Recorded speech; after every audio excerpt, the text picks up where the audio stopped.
Good afternoon, good evening, good morning, whatever the hell time you guys listen to this podcast. This is Post to Post Wrestling with the Brothers of Discussion and me, Drummer John. What's going on this week, boys? Pretty good, man. Just another, it's almost been a year since we started this thing. I know, it's crazy going on, and still not once has Will even done an intro. Been a year. He hasn't even tried. He's like, no. It's like he did the intro the one week when it was just him. Oh, just well, I've never done a solo episode. That's when he had to. He had to do it. He did it that one time where he was alone.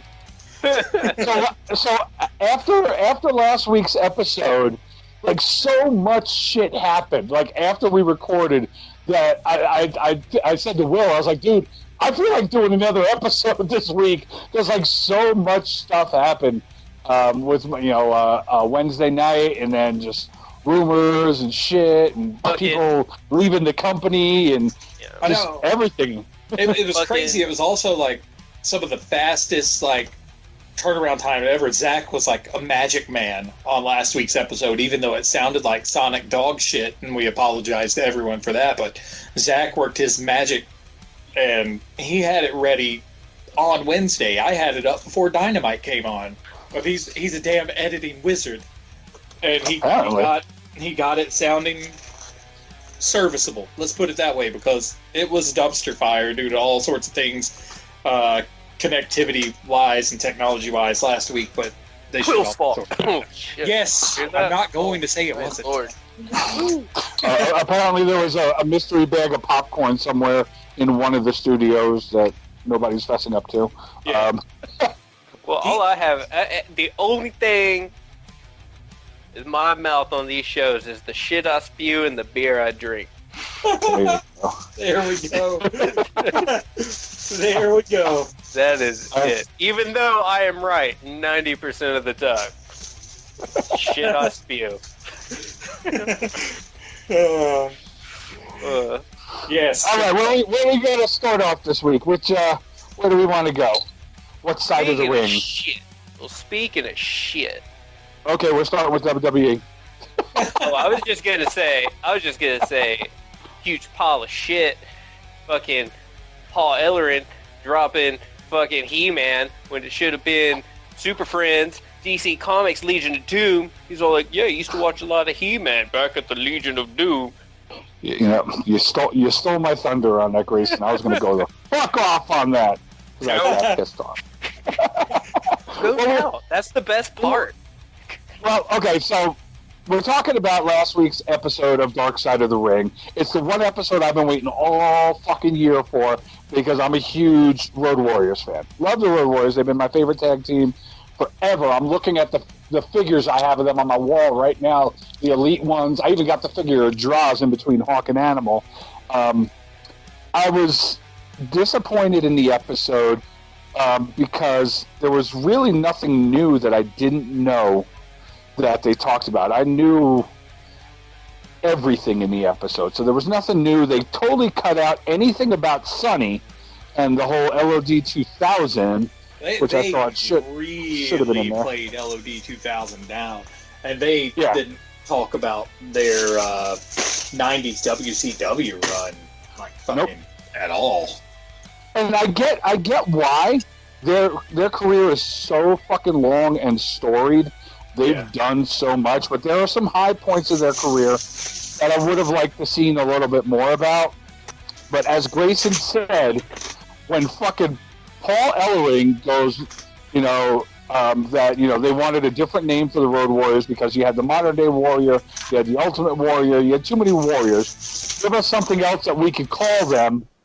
And he goes, well, Hawk used to watch a whole lot of this cartoon called He-Man, and then they show a clip of He-Man, and he goes, they used to say this, meanwhile, back at the Legion of Doom on He-Man, and I'm like, motherfucker! My wife and my daughter were there, and I fucking screamed in front of them. I was so pissed off. To give him his due, he was an older gentleman who probably never watched cartoons. Yeah, I will. At that time, anyways. So, but still, come on, Paul. Speaking of what you mentioned, they just completely brushed over the fact Heidenreich was even in the Legion of Doom for that short time as well. Oh yeah, I fucking forgot about that. Yeah, I mean, it was completely useless. You could just ignore it. So I mean, I think that came like super about that dude. Yeah, so it was just, and that may have even came like way later than that, because I think that was after the Hawk incident.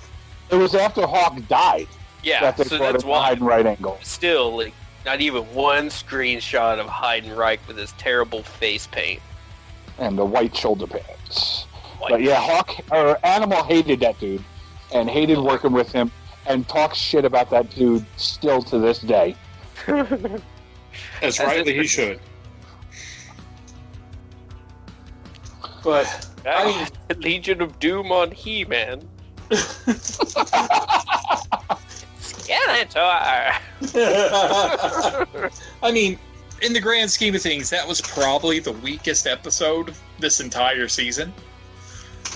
Yeah, as much as it pains me to say. Yeah, but it's hard to squeeze the Road Warriors into it. Essentially 45 minutes because of commercial breaks. Like, if they had done like a 2 hours like episodes, or probably like a double header episode.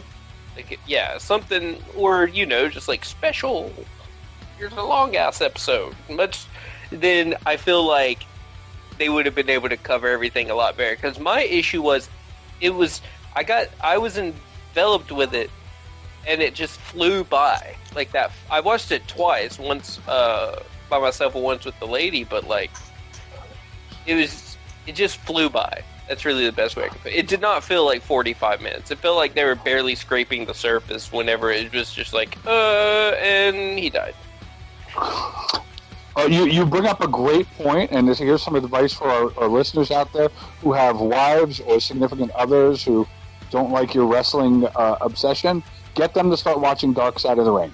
It's like my wife, she loves going to live events. She's not a big wrestling fan. She doesn't watch with me on a weekly basis unless I absolutely make her. But like, this show has gotten her interested again.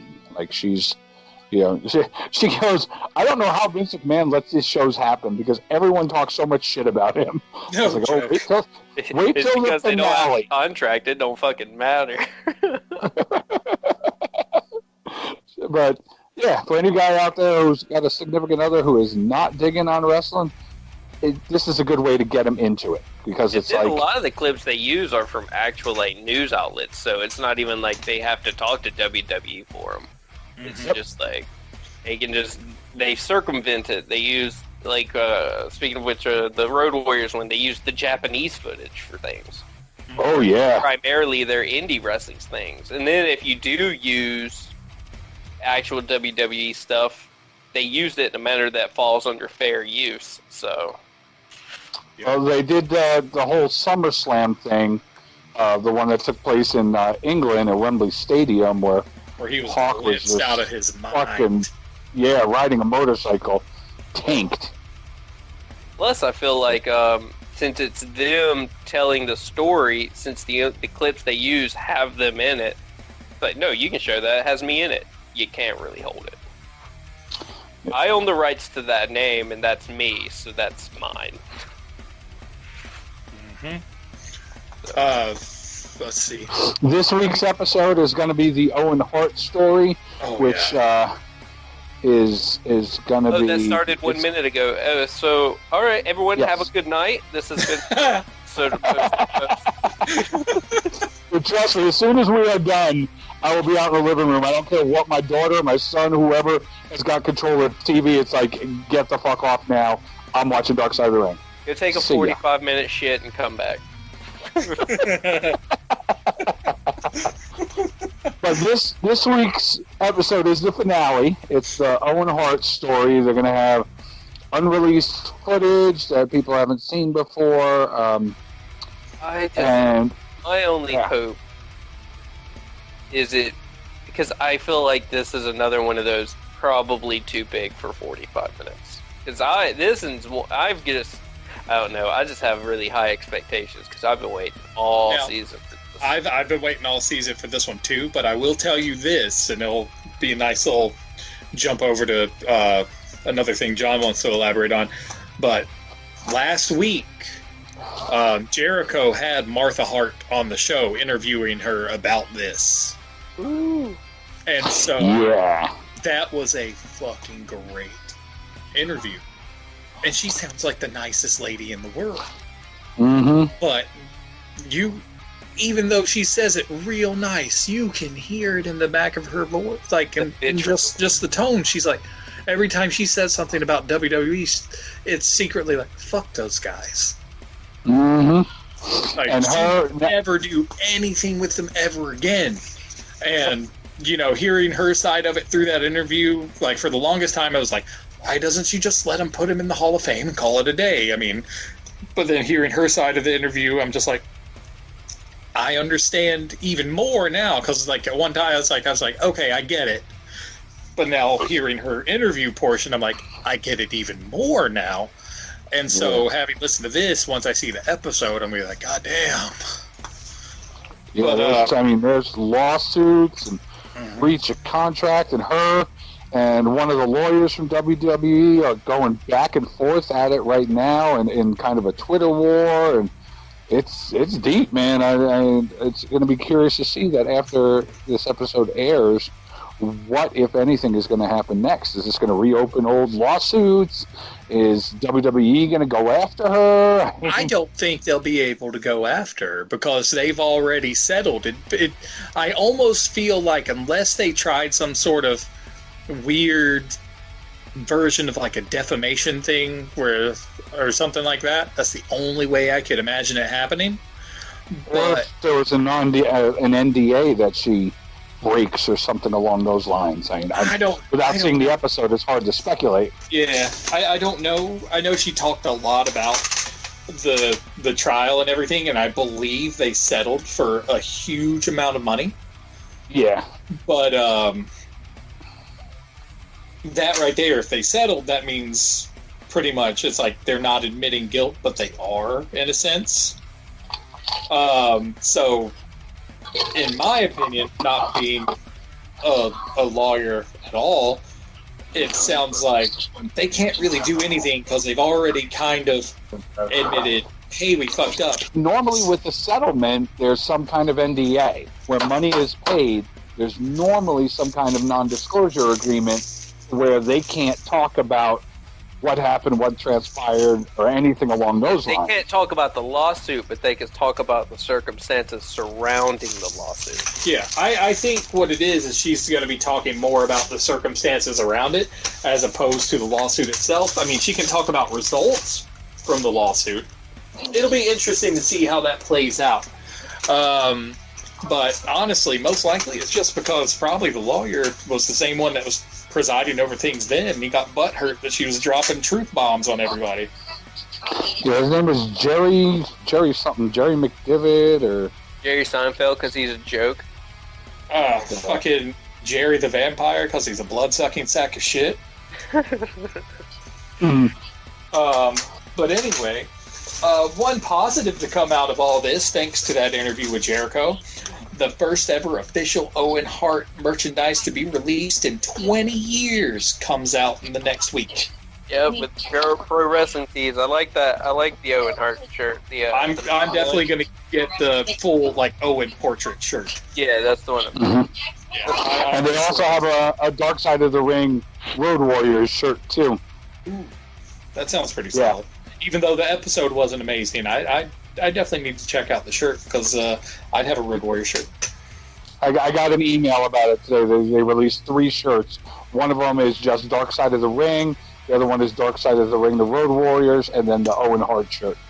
All I know, back to the Road Warriors, is if StarCast ever happens again and I go, I'm not paying for a picture with Animal. He fucking owes me one. And I get to wear the fucking shoulder pads. I don't think I ever got a refund for that. I really don't know.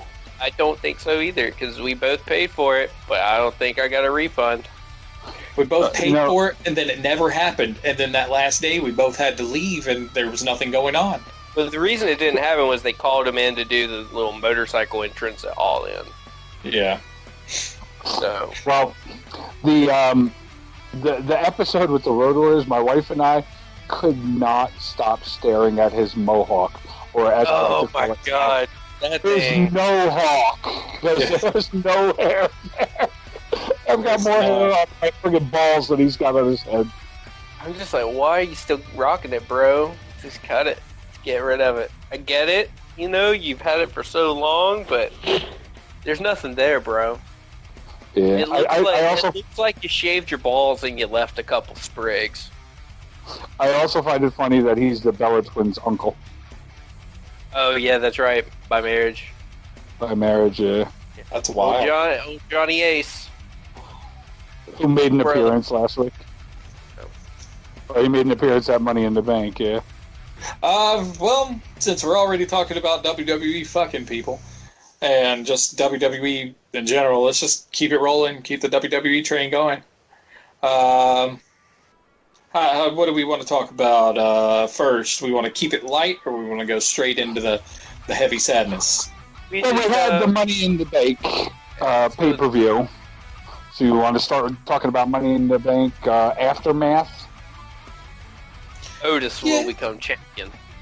Yes, there it is. That's what I was leading you to. Will become champion. They've already pushed Tucker aside. Who the fuck knows what happened to that dude? He probably got trapped under a caterpillar or something. But Otis is money, and money is bratwurst. Bratwurst in a briefcase is perfect. In the briefcase. That shit was so funny on SmackDown. They brought out Otis for Miz TV, and Morrison and Miz are questioning about what's in the briefcase, and he's like, the contracts, and what else do you have in the briefcase? I got a bratwurst, and what else you got in the contract? It was funny. Oh man, I had brats for dinner. It was nice. Yeah, so once again, Grayson so fucking called that. Yep. Great job on that one, because I did not see it. Yep. He's just been silly on the money with those calls afterwards. Money, Chris is right 90% of the time.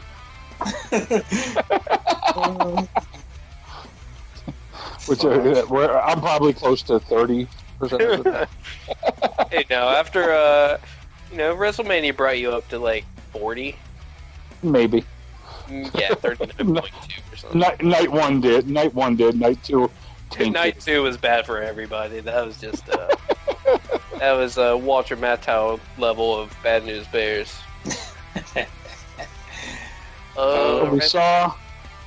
We're seeing some lineups coming up for the next pay-per-view, which is going to be Backlash. We've got Bobby Lashley is going to challenge Drew McIntyre for the belt. They're playing up on that. They're playing up on him and MVP getting together.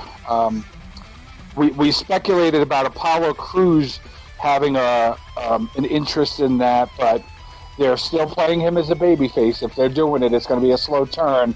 But they did several interviews with him and Charlie Caruso, and it doesn't look like he's turning. He's very, very face. So we'll see what happens with him. But we did see a new member of one alliance join another alliance. Austin Theory got beat down by Andrade and Angel Garza. And as he was outside of the ring licking his wounds, very similar to what happened with Murphy, Seth Rollins reached a hand out to him while Murphy was fighting Aleister Black. And Seth Rollins has a new disciple. Got touched by an angel. That show sucked. Putting him with Rollins is going to fucking build him. But, I mean, what is it going to do for him as a character? Granted, he's 22 years old, but is this now a guy on the main roster who can't make it without a stable? Can't make it without backing? No, this is more of just getting eyes on him. Mm-hmm. If he went by himself, as of right now, he's still so unknown, it'd just be like, who the fuck is this guy? Yeah, he'd be buried. It's a long-term build. Yeah. And the only reason, he was with Homegirl was, Andrade kept getting injured. Andrade kept getting injured, yep. And it's funny because they don't back away from that fact. They bring it up every time. Yeah. So, it's just getting eyes on him. That way, whenever he does finally, go solo, it's not who the fuck is this guy just showing up? Sort of like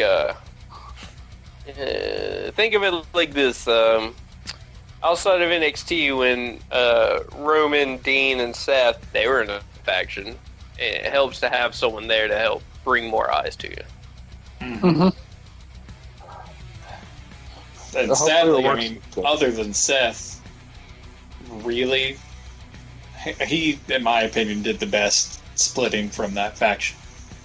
I just thought of okay. The Rock. There we go. Here we go. Okay, so The Rock shows up. He's by himself. He's Rocky Maivia. He just floundered and kind of... Everybody fucking hated him. Sonny couldn't even save his ass. The Rock. Damn. Got a history book. Boom. Not to mention... So is that your prediction that Austin Theory is going to be as big as The Rock? No, I was just using it as an example. Follow along. Follow along, Sean. Follow along. What else do we like have? The Rock only comes along once in a generation, sir. Once in a generation. Yeah. What else? Vinnie Mac is the man behind Otis's push. Vinnie Mac loves Otis and is going to push him to the title. So he'll be another successful. He's one of the only people to turn Vinnie Mac's shit into gold. But Otis, he just must see like shades of Hillbilly Jim and Otis. That's all it is. Because I mean, who remembers the fucking Hillbilly Wedding? Oh my God. All I can say is better Hillbilly Jim than Henry and Phineas Godwin. Oh God. Oh my Lord. Poor Godwins. They're Godwins. One of them became the naked guy, didn't he? One of the Godwins was he was a follower of Undertaker, and then he did a thing where he was naked wearing a fanny pack. Oh, yeah. Fuck, I know who you're talking about. Midian. Yeah. His name was Midian under the Undertaker, and then I don't know what he went by after that, but yeah, from a Godwin to a naked dude in a fanny pack. The 90s were a strange time. Strange it's a blur, man. They didn't know what they wanted. I mean, Owen Hart started off in checks and fucking MC Hammer style windbreakers, and then he was the fucking shit. 90s, man. We got Ecto Cooler and Dunkaroos. Dunkaroos are coming back. So I see Ecto Cooler. Dunkaroos are coming back, though. That is true. John, have you told us about the new integration rule? I have not. So we have that wild card rule to try and bring people over from SmackDown to Raw and vice versa, and it went to shit real quick. And they were pushing the same problem they used to have. They were pushing the same talent on both shows way too often.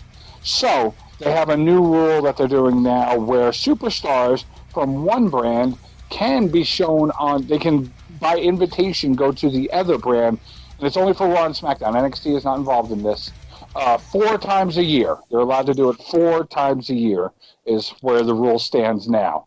But I can guarantee you once Charlotte Flair or Baron Cohen hit that 4 mark, they'll give them 5 or 6 or 9 or 12. They'll give them as many as they want, or they'll adjust it to where they can't go and perform, but they can go and show face and interfere and do some other bullshit. Mm-hmm. There'll be something there, but that's the new rules that they have in place for the mixing of the brands again. I feel like that's going to be a more successful avenue to pursue than the wild card rule. just because I think it's going to allow them to get more eyes on things, as opposed especially if they're promoting it. If it's got to be by invitation only, and you know that people are going to be there from week to week, they can promote it a little bit more. Next week's special attraction coming over from SmackDown is so and so, and vice versa. Like this week they had Corbin versus Drew McIntyre, which I never realized this. They've never wrestled before because they were together over on SmackDown. They were working together, but they never wrestled against each other. And it's what led up to the whole Bobby Lashley thing, because Bobby and MVP came out and were watching the match, and Lana was freaking out because Lashley was out there with MVP, so she was in the back just screaming. Mm-hmm. So, I got a feeling they're going to let her out of her contract. I mean, it's a huge multi-million-dollar, multi-year deal, and now that her husband is gone, and now that her on-screen husband looks to be going elsewhere, I don't see much reason to keep her around. No, man, she'll start wrestling again. And that's something you want to see? Sure. A lot of confidence there. I have complete and total confidence in WWE Creative. Complete and total confidence.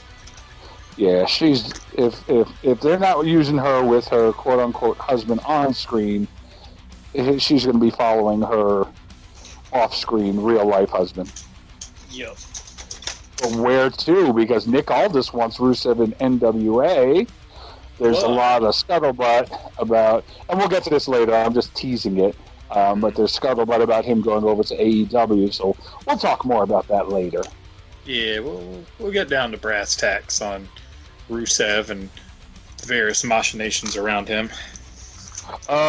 Releases this week. We saw a surprise release this week in WWE that was quite unexpected. Drew Gulak let his contract expire. Because we, right when all that stuff was happening, we were actually talking about how Gulak and Bryan were doing so good together. Mm-hmm. So that was kind of hey, guess what? It was a money thing, though. He wanted some more money. They're like, nah, bro. No extra zero for you because, virus.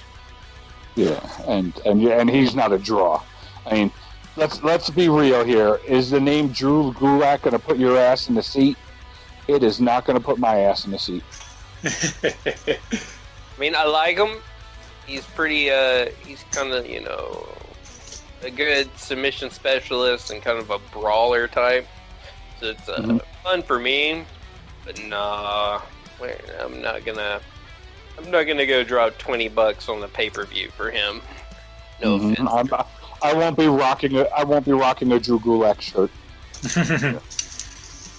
I don't know too many people who will. So bottom line there is money. You hit it right on there, Grayson. He wanted more money. They didn't want to give him more money. He was smart about it. He finished out his contract so that way he doesn't have a non-compete clause, and we'll talk more about that later as well. Hint, hint, wink, wink, nudge, nudge. Tony Khan money. Say no more. There was another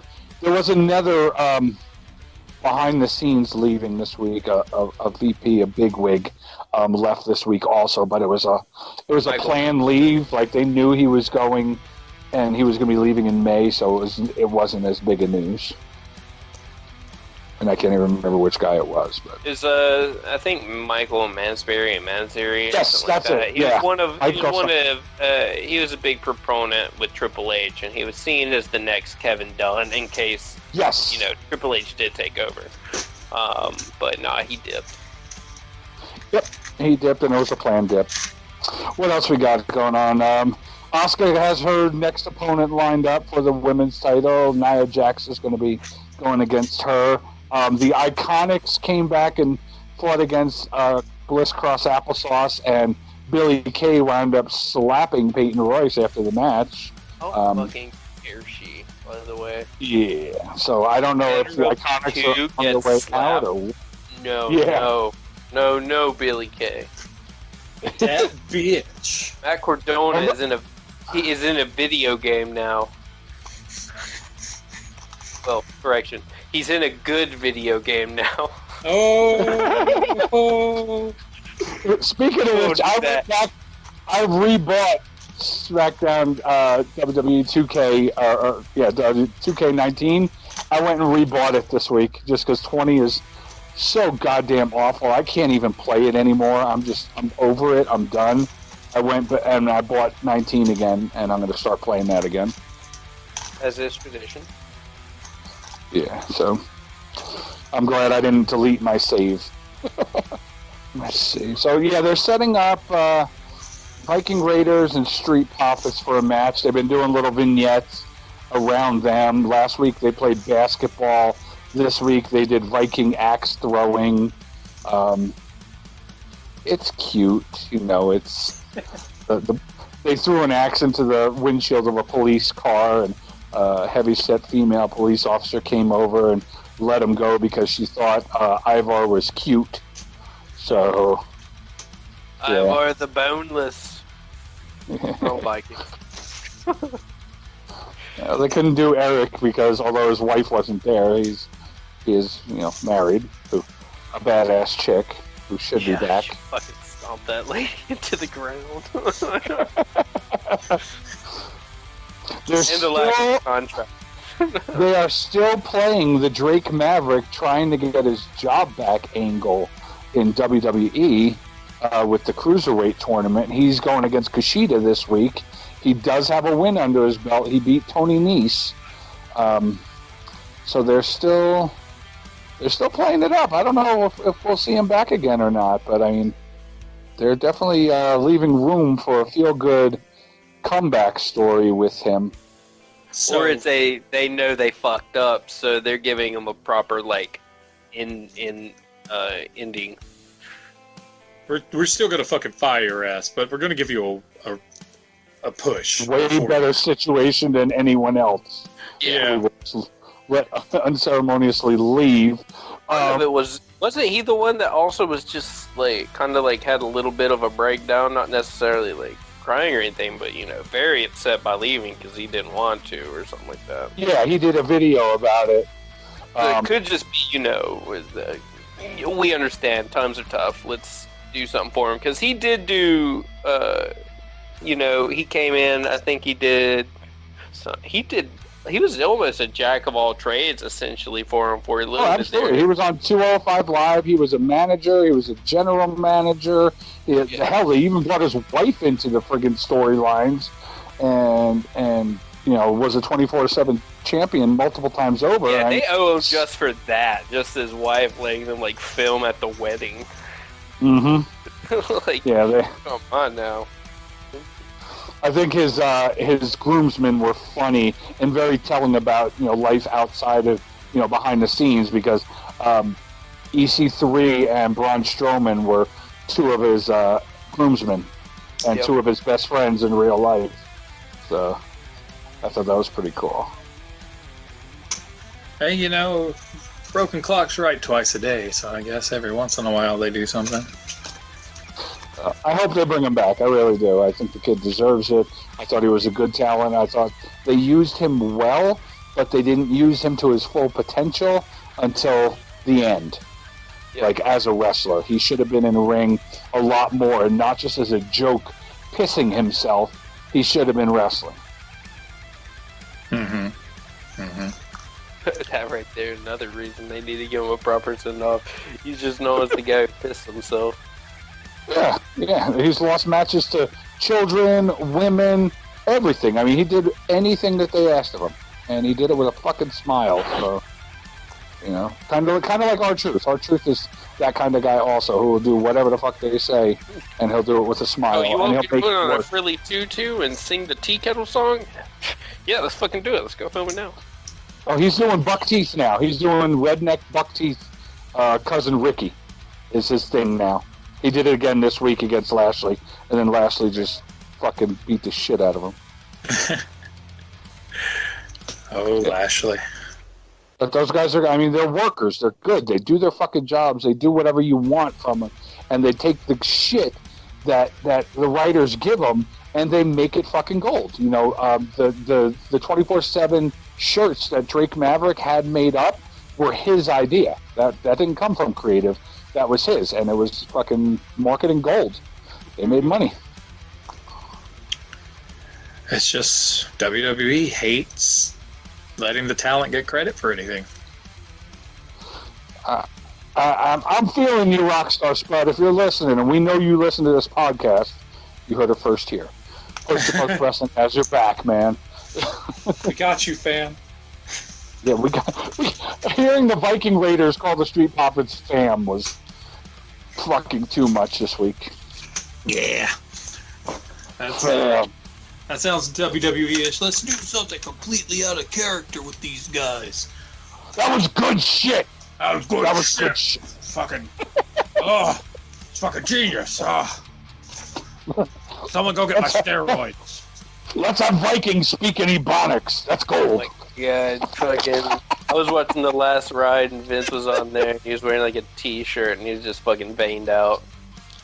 The only thing that keeps me alive now, steroids.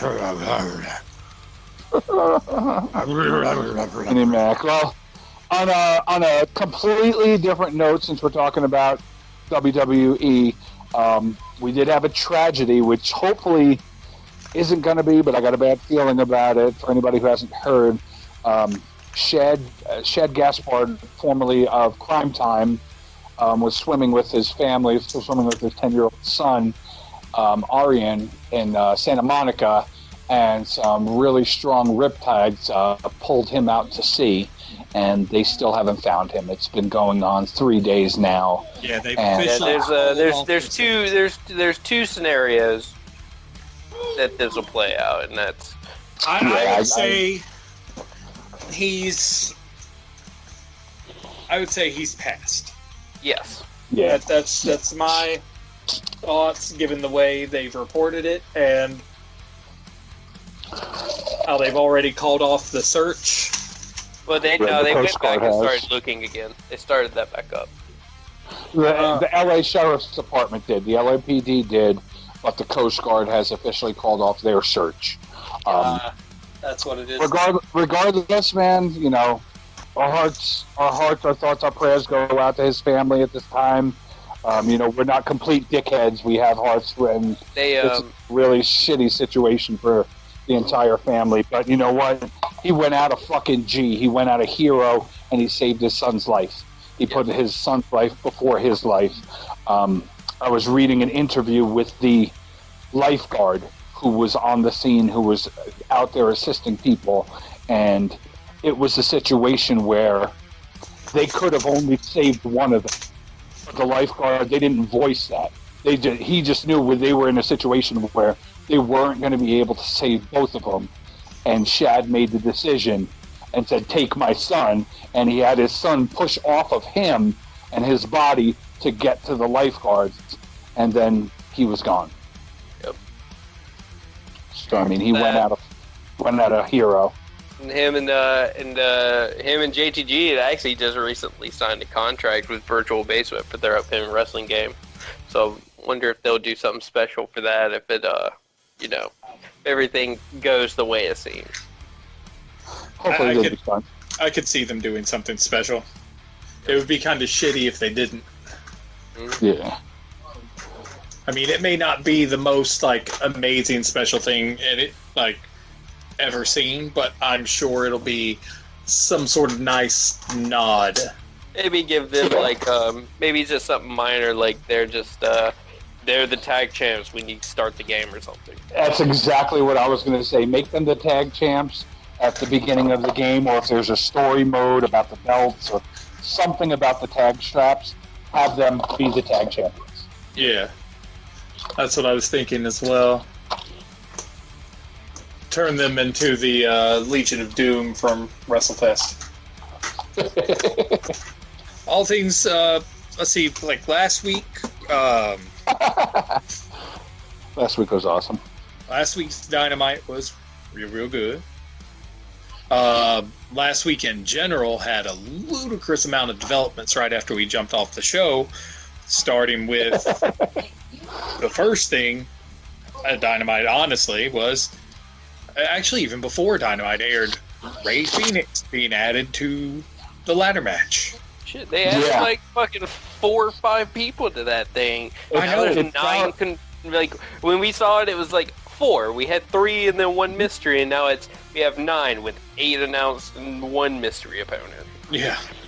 Well, they added Ray Phoenix. They added Scorpio Sky, Cassie Copana, Luchasaurus, Ray Phoenix, Scorpio Sky, Frankie Kazarian, Kip Sabian. Mm-hmm. And to be announced. Will that to be announced be Drew Gulak? It could be. He does have no non-compete clause in his contract because he waited it out the whole date. So he can wrestle on TV tomorrow if he wanted to. That's probably the most logical answer. I know some rumors are like some people are like it's going to be Rusev. I'm like, no, it's gonna be Sting. Now again, all possibilities. Now there have been mentions of Sting Sting coming in for something or another. I couldn't find the article again to refresh my memory. I saw it and it slipped my mind earlier, and I couldn't find the article again. It's going to happen. I really think that's going to happen just because of the way that Cody is so big on the old WCW stuff and trying to lock down names and talent and everything else.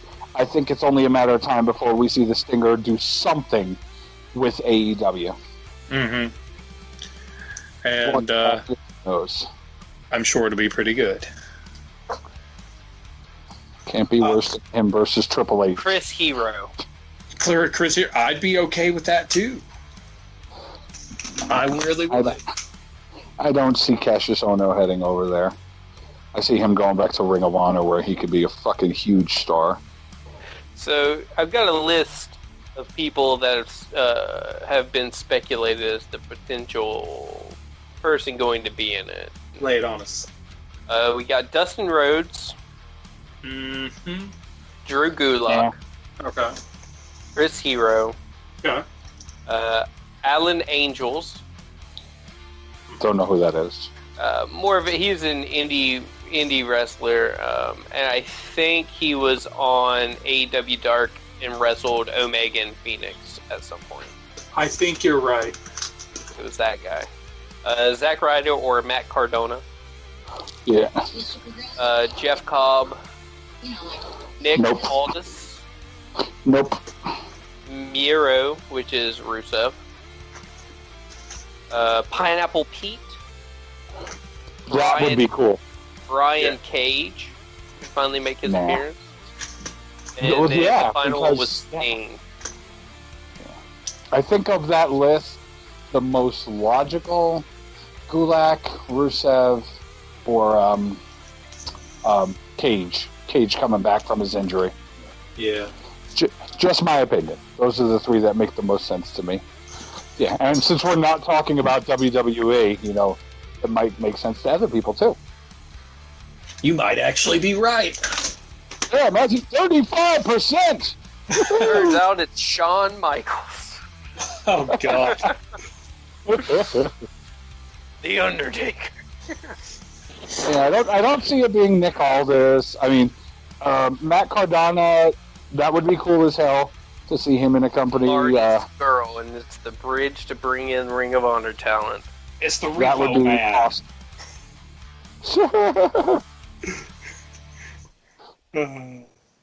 He was on the I know. That's why Road Warriors one. Barry Darso. It'll be Colby Carino play into the Revolt. Who are not allowed to be called the Revolt now. Yep. Yes. Segway. Yes. Colby Carino wasn't one of the people in the Revolt, though. It was Caleb Conley and someone else. But yeah, the Revolt is no longer the Revolt. They can't be the Revival, or not the Revolt. They have a cease and desist order that's been issued for them using the name, so they got to stop it or they get It was Zane Riley. hold on. Zane, That that's just it. made me Zane think of Riley. something. Yeah, Zane Riley and Caleb Conley, but what if they swerve us and it's Alex Riley? Swerve. Dude, I always liked Alex Riley. Like, I was always a fan of him. You know, as you mentioned, they got the cease and desist. They can't use the revolt or, fear the revolt or anything associated with that. It depends. My thought on that, my understanding was that tag team name was Revolt with an exclamation point. Not the Revolt without an exclamation point. So two differences already. Minor differences that honestly shouldn't matter, but do in a normal case like this. In a court of law. Minor change will probably allow them to use that name. You think? Yeah, 100%. There's a high likelihood. If it's... That's if I'm understanding this correctly, because I only knew them from PWX, and even then, I don't think I ever saw them wrestle or anything. But in PWX, they were known as Revolt, as in just the word Revolt and an exclamation point. I think they're the current tag champs there. I think they beat the Ugly Ducklings or something, who, by the way, fucking great. Don't know them? Check them out. But yeah, Revolt with an exclamation point, while formerly the Revival is now the Revolt, and it's just the Revolt with no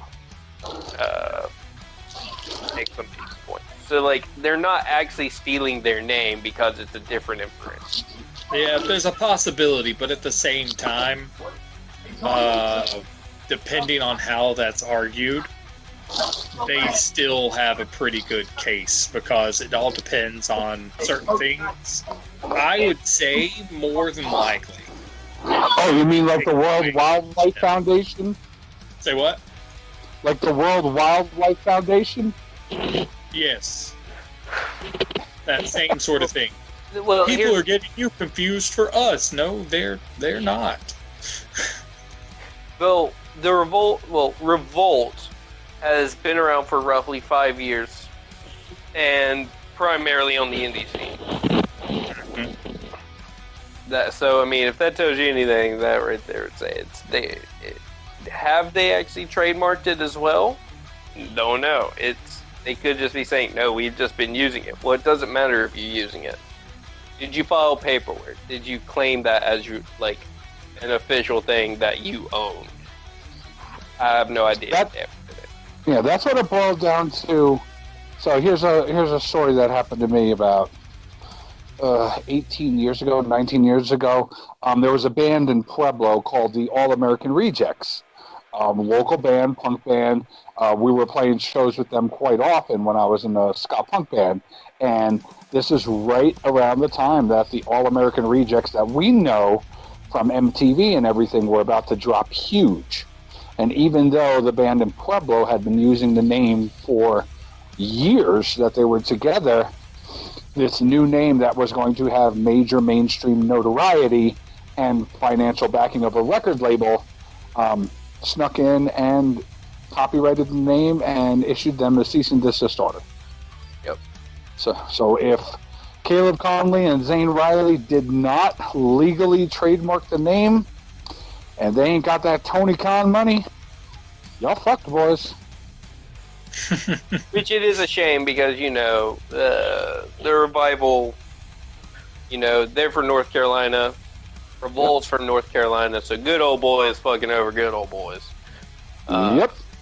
So it sucks to be in that situation, but unless they file paperwork, and if the and no exclamation point is enough of a change to warrant that there wouldn't be a confusion, which in some cases it is, there's not much ground for them to stand on.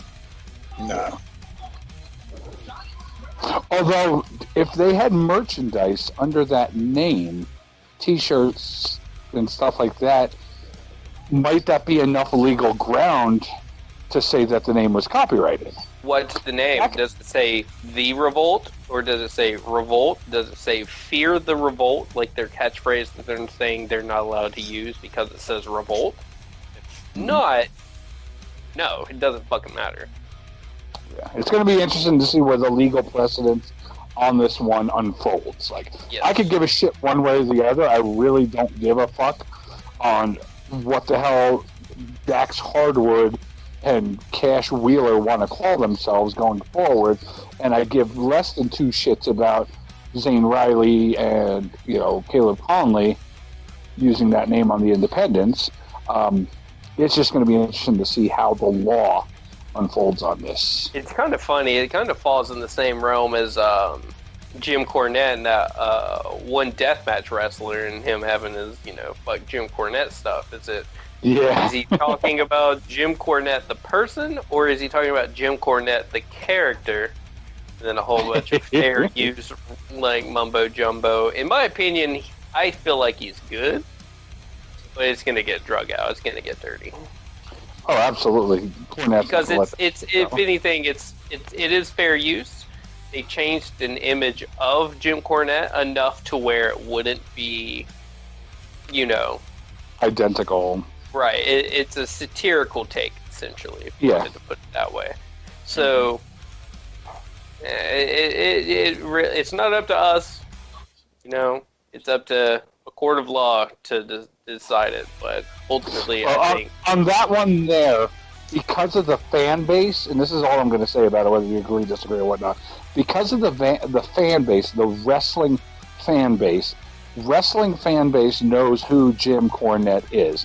Wrestling fan base are the people who are buying this property. Whether it's intended to be that same Jim Cornette or a satirical version of Jim Cornette, a person of reasonable intellect who follows wrestling will immediately put fuck Jim Cornette to the person that we know as Jim Cornette. Now, it will not be a version of character or a real person or whatever. But you put that two and two together. I bud on this. Now, correct me if I'm wrong. So I got to ask first, was there... Because the only shirt I can remember is one that says, fuck Jim Clownette. And it's a Jim Cornette pictured as a clown, but it is Clownette, not Cornette. So again, it wouldn't matter about his clout or his fan base or notoriety of any sense. It's a fair use, and it was changed just enough for us to use, much like when Will took the Heart Foundation to add a sailor hat. I had a lot of shit to those, actually.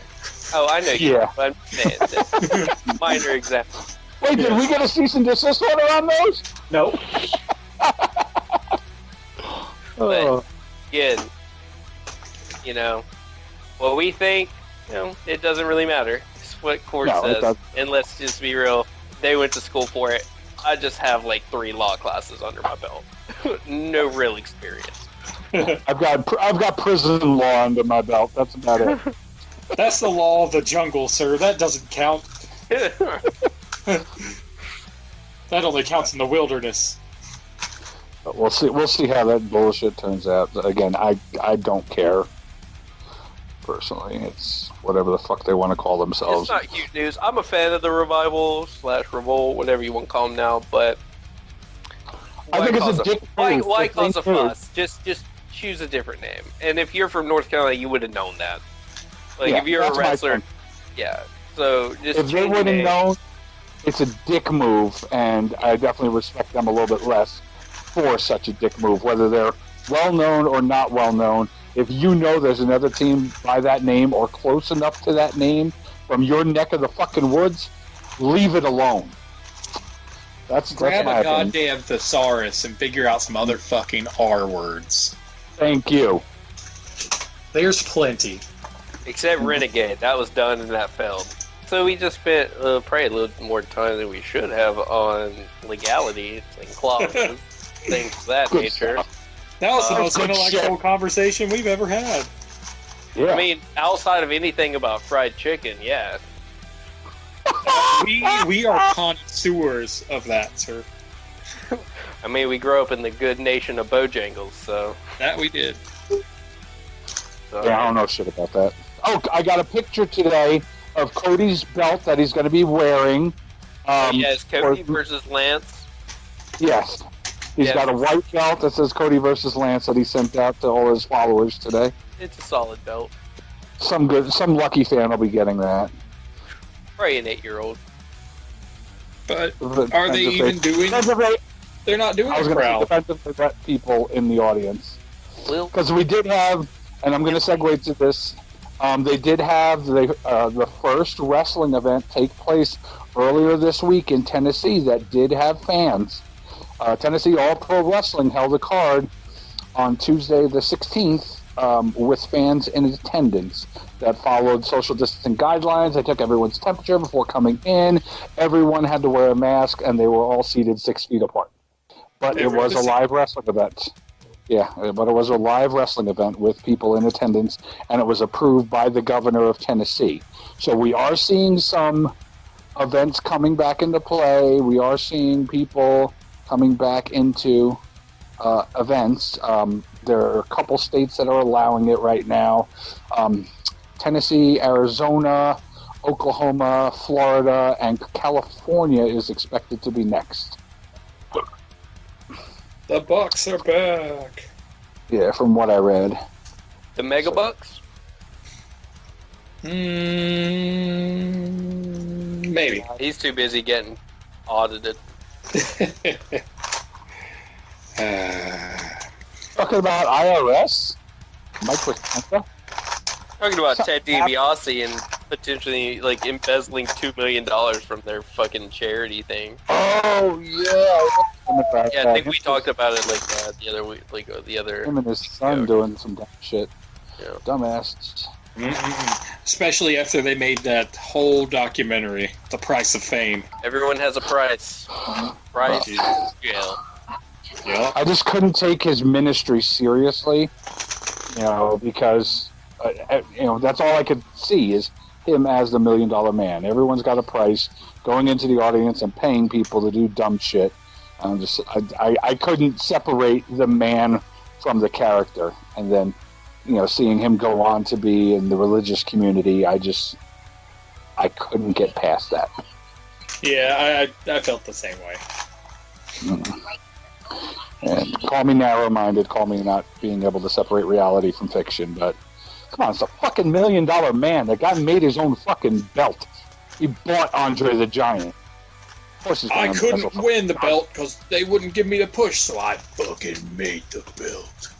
Mm-hmm. That's exactly what happened. I'm a self-made champion.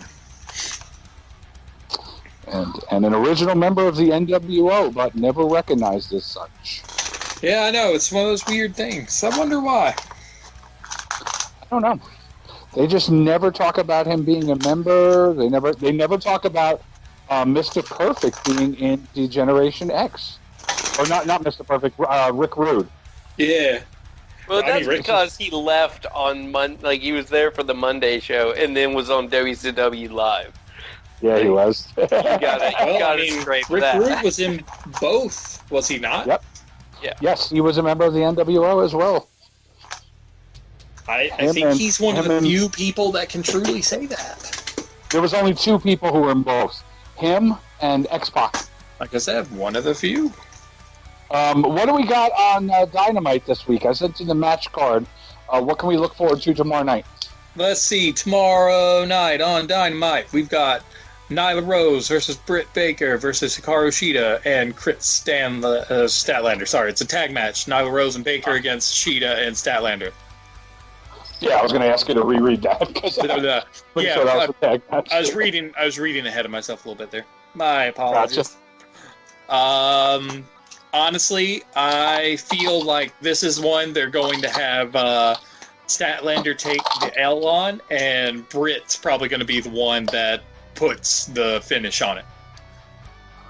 I don't to give her more of a valid push, and then so that way no one it puts Rose and Shida on almost even footing going into Double or Nothing. I don't see as them not being in the finish as putting them on equal footing. I mean, it's going to be Nyla beating the shit out of her outside the ring, but in the scheme of who got the definitive win, it's neither one of them. So they're on equal footing in that regard. No, I don't know. I think what they need to do is give Shida the win over Baker, because we've already seen Shida beat Baker. They need to build Shida up a little bit more, because Nyla Rose is a fucking beast. She is the native beast. She is, unstoppable in the women's division. I think that anybody who goes against her has to be fucking dominating. And Shida's been dominating in the rankings. We've seen that. She's been winning her matches, but has she been dominating her matches? I wouldn't say so. I think she needs to take the W on either. Well, it's got to be on Britt Baker. They're not going to give her a pinfall over Nyla Rose. That's just not going to happen. No. But I think they need to use this as a way to make her more of a reputable challenger, not just in the rankings, but from a physical standpoint.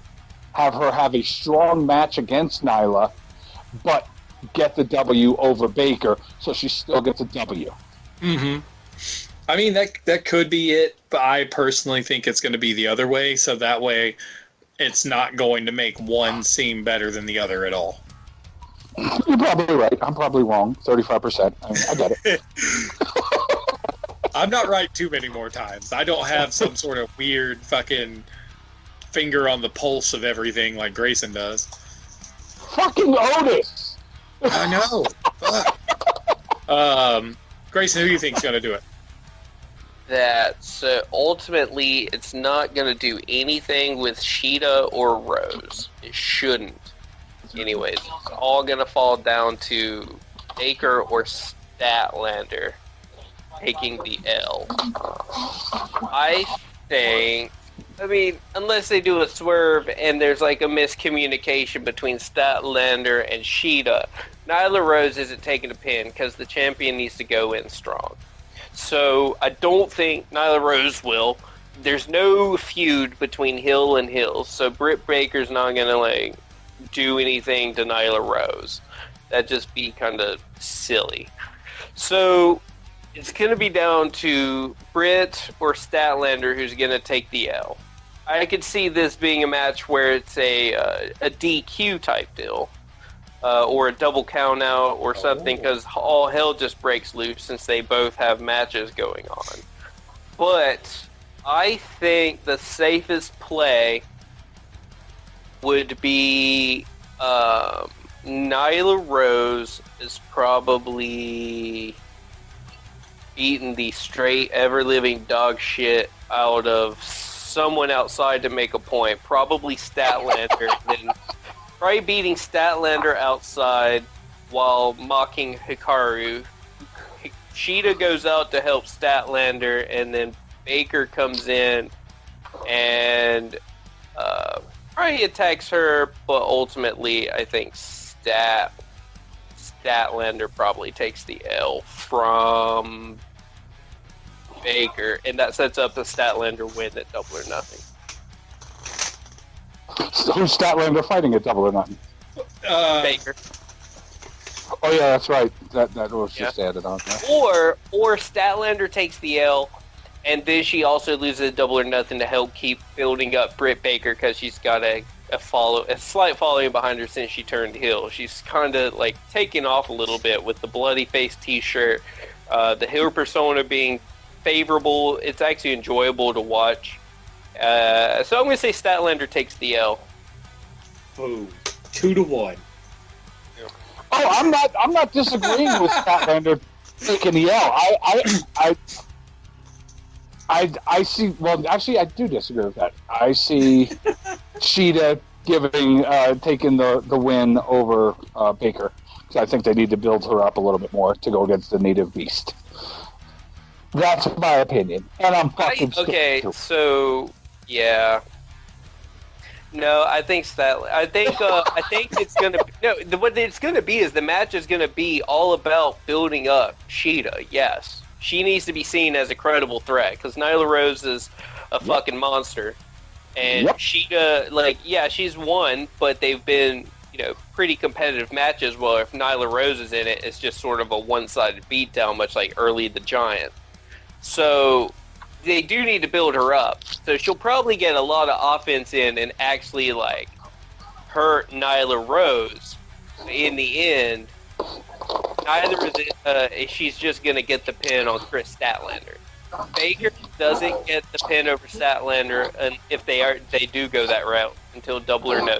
Sheeta looks, and then ultimately Statlander's taking the L.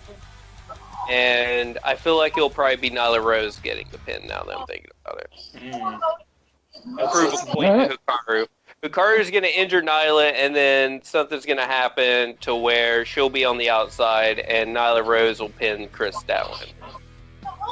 I could see that, especially I'm going to stick with what I was saying, but I can see that angle just because of the attack from last week where Nyla was like, here's your kendo stick back, bitch. Oh, yeah, that was funny as fuck. I imagine Sheeta just fucking laying into her with one or two or three. Well, their match at Double or Nothing after that got announced as a non-DQ match. Oh, there's going to be kendo sticks and chairs and fucking nasty spots to beat hell. So, Hikaru, they'll make her strong looking for the match against Nyla, but Nyla gets the pin to still look like a dominating champion, and Statlander takes the L. And then Britt Baker's still there, and she'll be part of the reason Statlander gets destroyed by Rose. And that keeps the whole flow going. Okay. All right, 2 against 1. Cool. All right.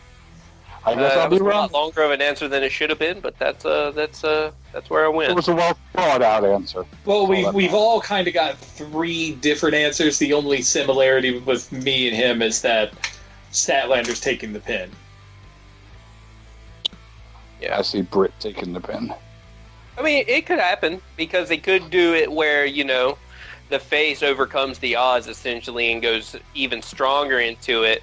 But in my opinion, it would just make her potential loss that less whatever. Because I'm even taking it a step farther and saying that Sheeta wins the belt at Double or Nothing. I could believe it. I really want to see that happen. I do.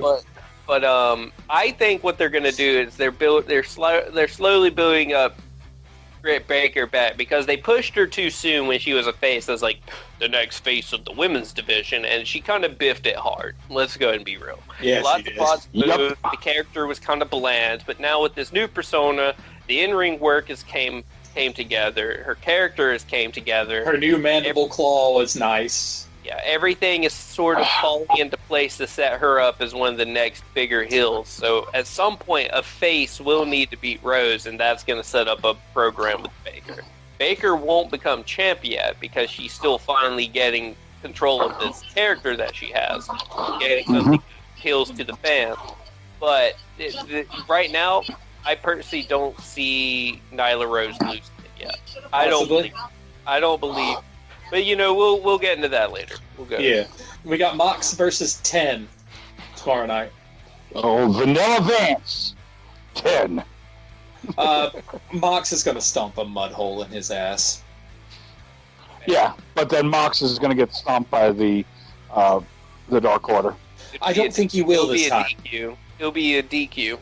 That's what it's going to be. It'll either be a DQ or the Dark Order is going to come in and cause him to lose. The Dark Order is going to come out, and then SCU and everyone else is going to come out and roll in. Roll deep. Again. That's what I think is going to happen. Oh, I believe that. Yeah. I think Mox is going to beat the ever-living shit out of 10 and get a clean win. But Dark Order is going to rush him at the end to try to hamstring him for Double or Nothing. They'll just walk out with the belt, and they've already set it up. He wants his belt back, so he'll just whatever. Fuck you, Sean Spears. I'm going after them, and then all hell loose. Sean Spears. Why you mentioned Sean Spears? Sorry, has nothing he to do said with perfect 10. I just went with that. Just 10. That's all. Just 10. Yeah, his name is 10. Yeah, I heard 10 and I went Sean Spears. I keep forgetting there's number 10. It's a Barry.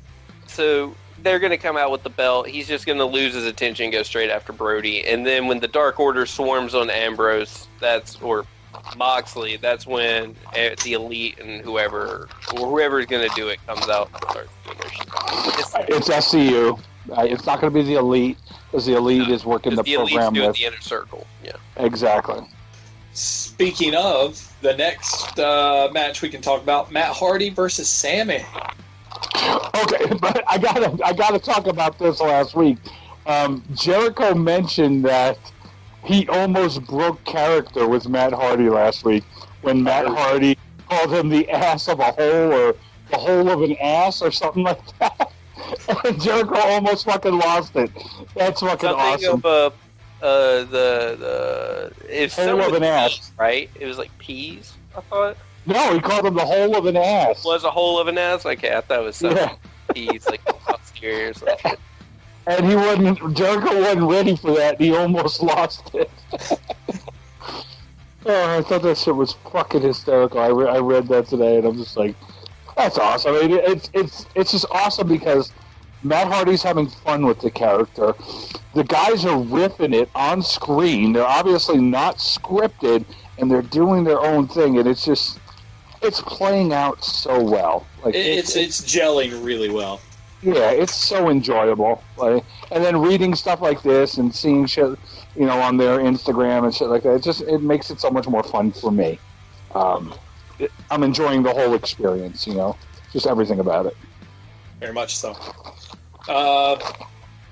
I wonder who. I would say they're probably going to sacrifice Sammy to Matt. Yeah. At some point, I feel like they need to, just because has Matt Hardy gotten a win yet? I don't think he's got. Yes. Oh yeah, last week they won the tag match against Proud and Powerful. Did Hardy get the pin or Omega get the pin? I forgot. Yes. No, Hardy got the pin. Okay. I think what they need is a legit clean win for them, though. Like, there's almost been a run-in there's been a run-in from the Inner Circle in every single match. Well, that's what the Inner Circle does. I know, but I feel like to really establish Damascus as this just fucking gnarly powerhouse, he needs a solid, clean win. Most likely what it's going to be another run-in of sorts, but I think Sammy's going to play up his faux bum neck angle really hard tomorrow. But I still feel like Matt's going to get he's going to get the W. Yeah, I definitely think he's going to get it over Sammy. Sammy kills it on Dark, but he's more or less enhancement talent on Dynamite. Excuse me. They team him with Jericho, so that way Jericho doesn't have to take an L. Unfortunately, that's the guy in the. It reminds me of that episode of Dark Side when D'Lo was talking about himself with New Jack and the other guy. Yeah, exactly. He's the D'Lo Brown of the Inner Circle. Yeah. Oh yeah. I forgot. Fuck you, D'Lo. Okay. Oh god. I gotta keep it going. So who do you have for that match, Grayson? I don't know if they're going with establish the new star, but at the same time, I feel like it'll be Hardy. Yeah, I feel like it'll be Hardy too. I mean, Sammy's pretty over as is. It's not really going to hurt him to lose again. Sammy, they're not going to really put over until they get another younger talent that really gels well with him. That's what I see. I can't think of anyone offhand other than maybe Jungle Boy, but he's still more of a tag wrestler than a singles competitor right now. Not true. He's got a singles match against MJF. That doesn't make him a singles competitor. He just has a singles match. He is known more as a member of Jurassic Express than someone that rolls solo and wrestles. Sammy may be a member of Les Sex Gods in the Inner Circle, but he's known more as a solo wrestler as of right now. Mm-hmm. So there's the only other one that I can think of offhand that might gel with him would be Kip Sabian, but since they're both playing heel right now, that's not going to happen. Mm-hmm.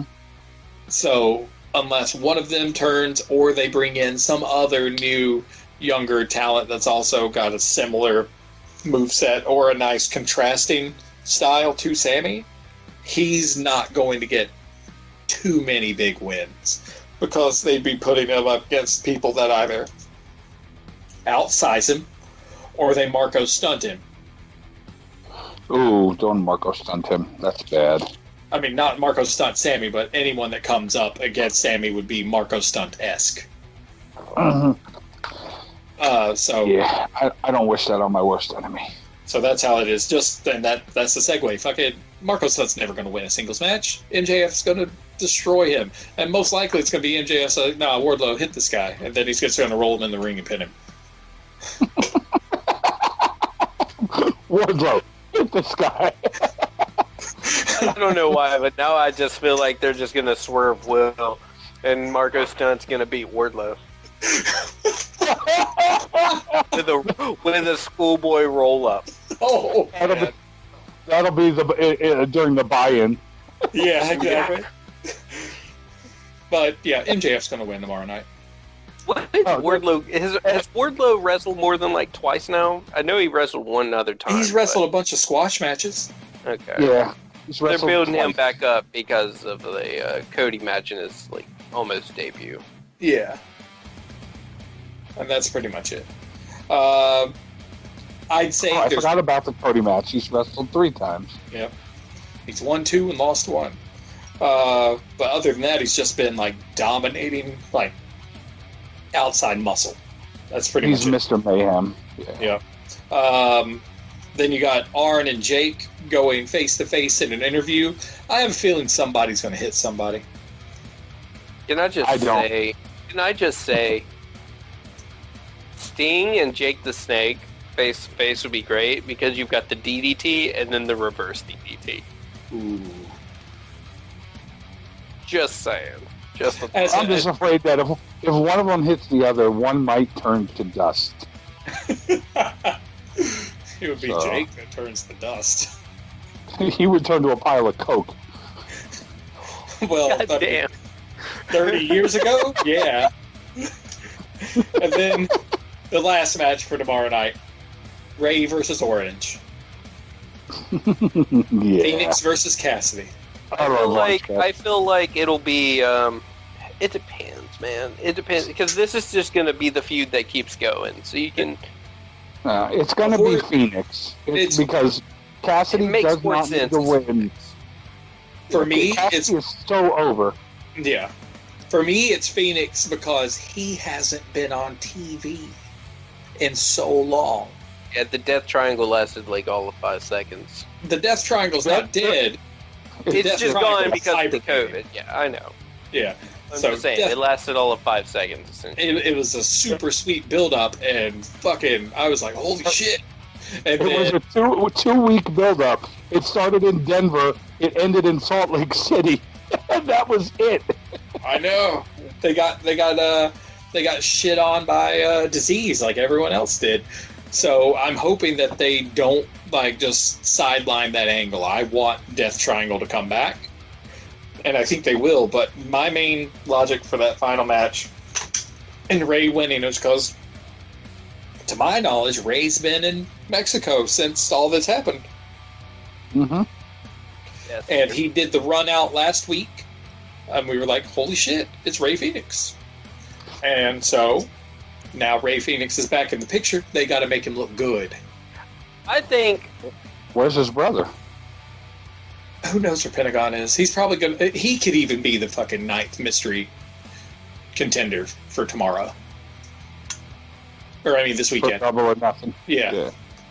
I don't think it's going to be Pentagon. I don't either.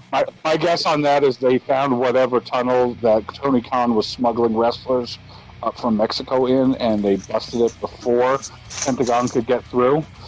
They also did the same thing with Proud and Powerful. They were able to get them through Harriet Tubman's Underground Railroad and get them out of New York, and that's why they showed up last week as well. Tony Khan's been building tunnels. Wrestling. I don't even know how I should take all of those comments. They're skirting the edge of so much cheap heat. It's crazy. It's entertainment, buddy. Calm down. Yes. Just, boy. So, are we all in kind of agreement that Rey Fenix is coming away with a W tomorrow night? Yeah.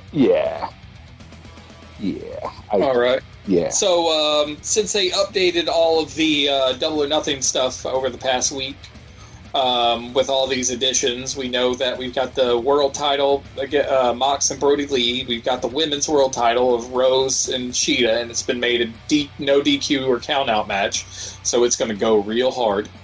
We got the TNT title, Rhodes versus Archer, with Mike Tyson to present the belt, which is kind of funny. Yeah.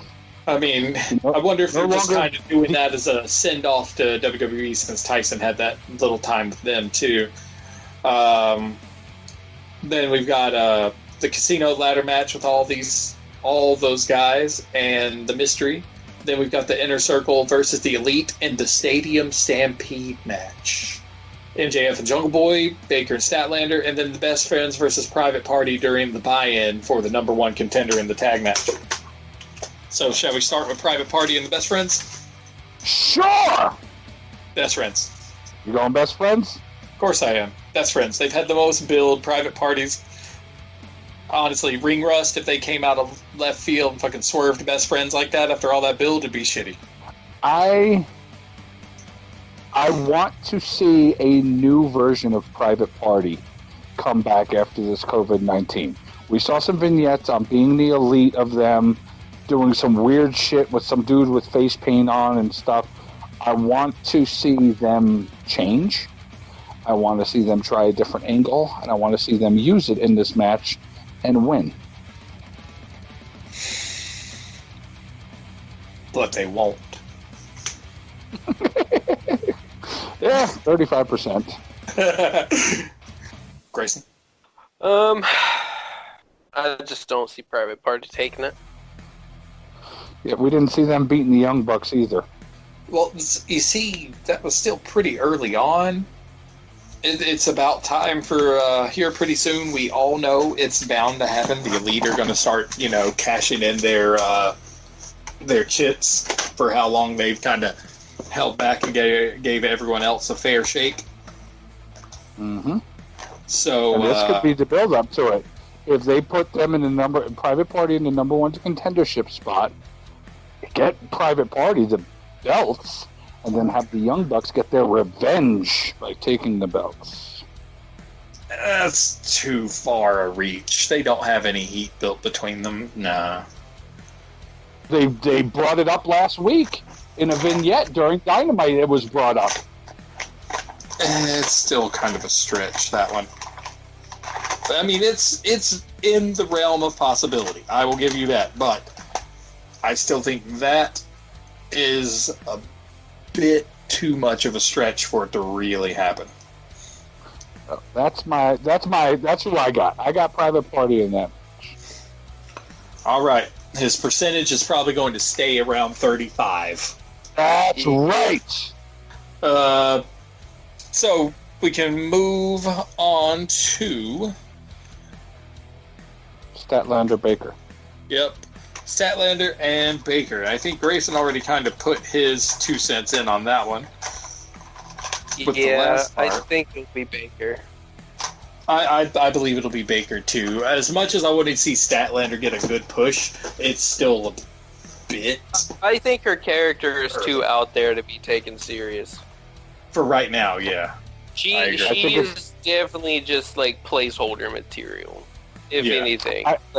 She already had her title run, as you could put it. Title match, she challenged for the title, had her wins, and was the center of attention. Kind of flopped, so she's just there.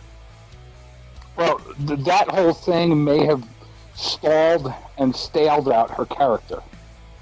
And that's why I don't think she's going to get the win. Just, we've seen her come up, we've seen her move up the rankings, we've seen her challenge for the belt, and she's been killing it on Dark ever since.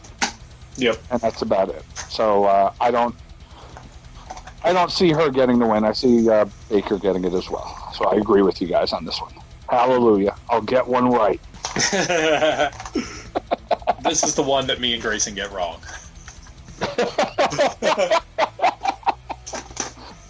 You bastards, you led me down the rabbit hole.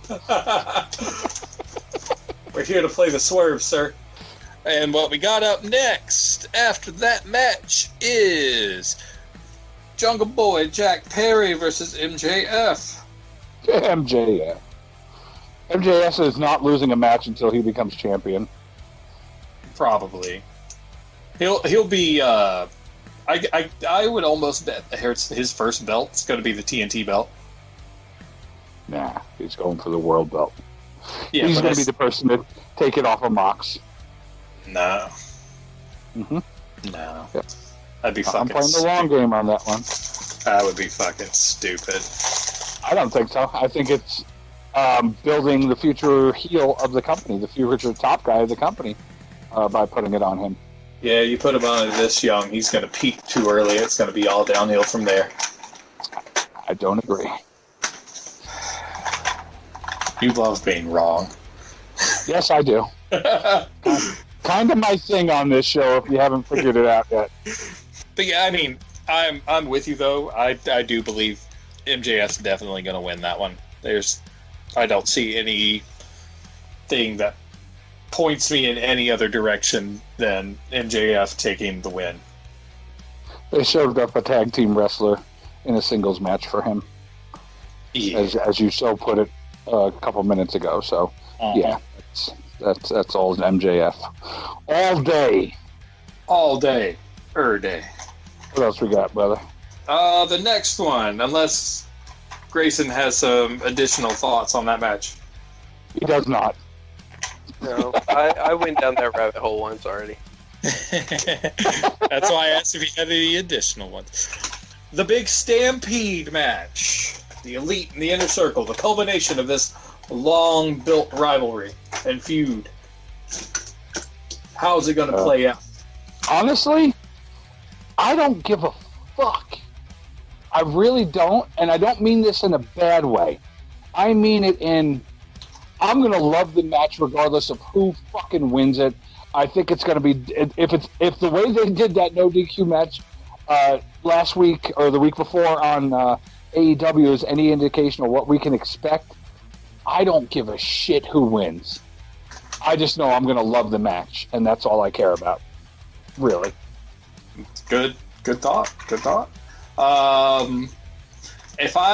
If you were going to pick someone anyway, though, the Inner Circle. Inner Circle? Yep. You really think they're going to let them run that sort of domination on the Elite the whole time? Yeah. The Elite is not done. They're not, like you said earlier, they're not ready to start cashing in their EVP cards just yet. With Jericho's Fozzy Tour not happening, he's going to be around, and he is fucking money. So I say let him keep fucking winning. Let him keep having that fucking that shit to talk shit about, and give him another win. I don't think you agree, so we're right on par. It's like part of me does. Part of me does. But the other part of me just wants to root for the good guys like I did growing up. A lot of times. I feel like because they're playing the underdog angle really heavy right now, because they're going to try and play up like a ring rust for Nick and Matt because of the injuries and whatnot. I feel like that's more of a reason. Hangman. Yeah, and Hangman. More of a reason for them to push them into the win. It's going to be one of those come hell or high water type of situations. You thought they were down and out, but in actuality they were a lot more prepared than they thought, and it plays on the cockiness of the Inner Circle. Kind of like at the end of Beer Fest when they weren't that drunk. Yes. Exactly. Exactly.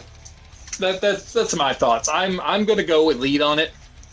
whether or not they win, much like you, I'm just going to be like, holy shit, this is going to be a good match no matter what. I'm for it. Mm-hmm. But I do feel like it will be the Elite walking away with it. Grayson, what do you think, buddy? All right. Let's see here.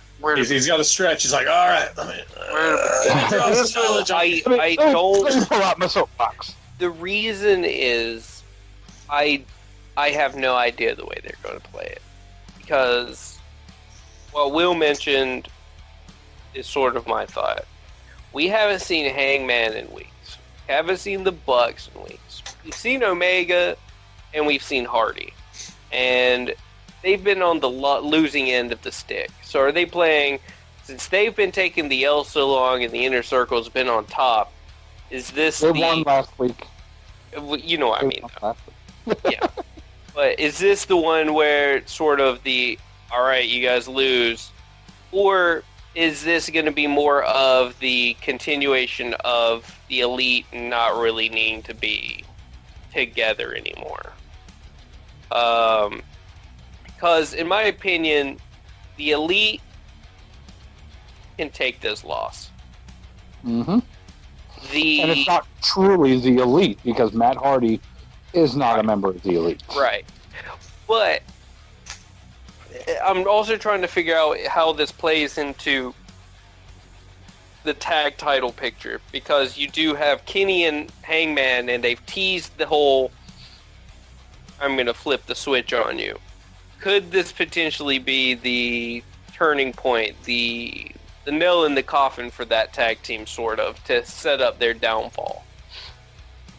Because something could happen. They could go back to blaming Hangman for shit because he just comes back. He's been gone for a while, though supposedly he's now sober. You know, that whole story arc in being the Elite, I believe. And they're just like, what happened, dude? What did you lose or something? Like, because Hangman could take the pin or something. Yeah, it's just one of those situations where there's so many factors at play, you really don't know. You've got two strong-ass groups. You've got the Elite and the newly joined Matt Hardy versus the Inner Circle, one of the hottest factions in wrestling right now, because they've just, everything they've been doing is almost on point. Mm-hmm. Or would you say they could lose as punishment for dropping a ton of F-bombs on TNT?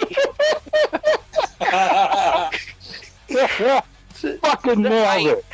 So I really just don't know the way they want to run this one. This one is the match I'm I'm mostly looking forward to, just because I truly have no idea how they're going to play it. Because at some point, this Elite Inner Circle thing has to end. You can't keep going to it. This has now been half a year strong of the Inner Circle versus the Elite. So this should be the de facto ending of this feud. And I think because of that, one of the factions has to semi-end, and I would lean towards the Inner Circle winning. Just for that factor, that notion. Yeah, what you said. That's where I'm going. But I just don't know.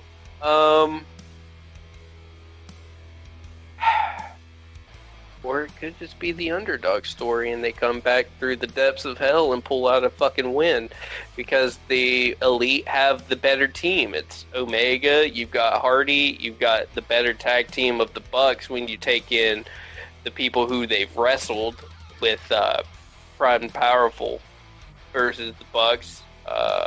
Hangman's better, in a sense, singles guy than Hager or Guevara. Same with Hardy. Hardy is better than Hager and Guevara. And then Omega's pretty much on level with Chris Jericho as being one of the GOATs by the end of his career. I have no idea, man. I guess I want to say the Inner Circle, but there's just something about having Sammy Guevara on the team for this type of match that says no. And it'll be the big win semi that Hardy needs. Mm-hmm. So. That's the one thing that has me leaning more Elite, is the fact that Hardy was hyped so hard to bring in just for this match. And as of right now, they've really, I mean, as much as they've played him up, they've really, in a sense, downplayed his powerful alter ego. Yeah. But again, you know, that's what he is. He's the entertainment aspect. I can't take Matt Hardy's Damascus serious as a serious, credible threat because it's so fucking crazy. Like, in my opinion, he's going to beat the dog shit out of you. But he's so out there, he'll always have an opening, you know, story-wise, character-wise in a match. He'll always have an opening because he'll do something wacky and you can get a one-up on him. Despite the fact that he's the veteran, he knows all the tricks, it's just, he's not serious. Mm-hmm. He is the whole of ass. Right. This is one of those matches where, honestly, either outcome is good for the company. Oh, yeah. I'm going to go with the Elite only because I feel like it will set up a tag picture between Pride and Powerful and Omega and Hangman, because there's no clear challenger for them since they haven't been doing anything. Clear challenger for who? Hangman and Omega? Yeah. Well, that's who they're setting up the opening tag match at during the buy-in for the number one contender. That's only for a match. That's not for a story. Yeah. Well, if we're going story, yes, but in terms of contention. Yeah. Okay. Yeah, it's a number one contenders match, but it's going to be a one and done. Like, it's going to be, they go against Best Friends, and it's one and done. Hold on. I got it. Let me take a look at this up. Okay. All right. Where's the match card? Probably the Elite, just based on the number of faces and heels and who I think will win. Sounds like I'm the only one going with the Inner Circle. I'm going to be honest, man. You've got a great guess. So, this is a toss-em. So I'm just going to say that just because of the other matches. One doesn't count because it's technically that, and there's not persons. So there's 7 with clear-cut heels and faces. And I've already got 4 potential heel wins. So there needs to be a third. And do we know if this is the main event or not? Or is it going to be the main event's going to be the AEW Cody title match. Or, no, I'm sorry, yeah, the... Moxie Lee. It's either going to be the AEW title or the TNT title. Yeah, it'll be one of those two. If we go within order of how it's listed on ringside, then TNT title's number 3 from the top. I almost feel like the TNT title will be the first match. Cody has a tendency to open the pay-per-views. He does, but there's a belt on the line this time. I think it's going to be a little further back. They should hold it late. They should hold it down the line because it's also Tyson. Yeah, and also, I think it should probably, in all honesty... It'll be middle of the card. That won't headline it. As much as he doesn't want to call it the mid-card belt, that's the only reason why I would say it needs to be higher on the card than the middle. But the fact that truly and honestly it is the mid-card belt, that's where logically the only match they would swap it with would be the women's title match. Yeah. And I have a feeling they won't do that because WWE always shits on the women's title stuff. It'll probably start with the casino ladder match. I could see that being the first match. Then it'll probably be too. And then it'll probably be Baker and Statlander. Then it'll probably be MJF and Jungle Boy. And then it'll be Cody and Lance.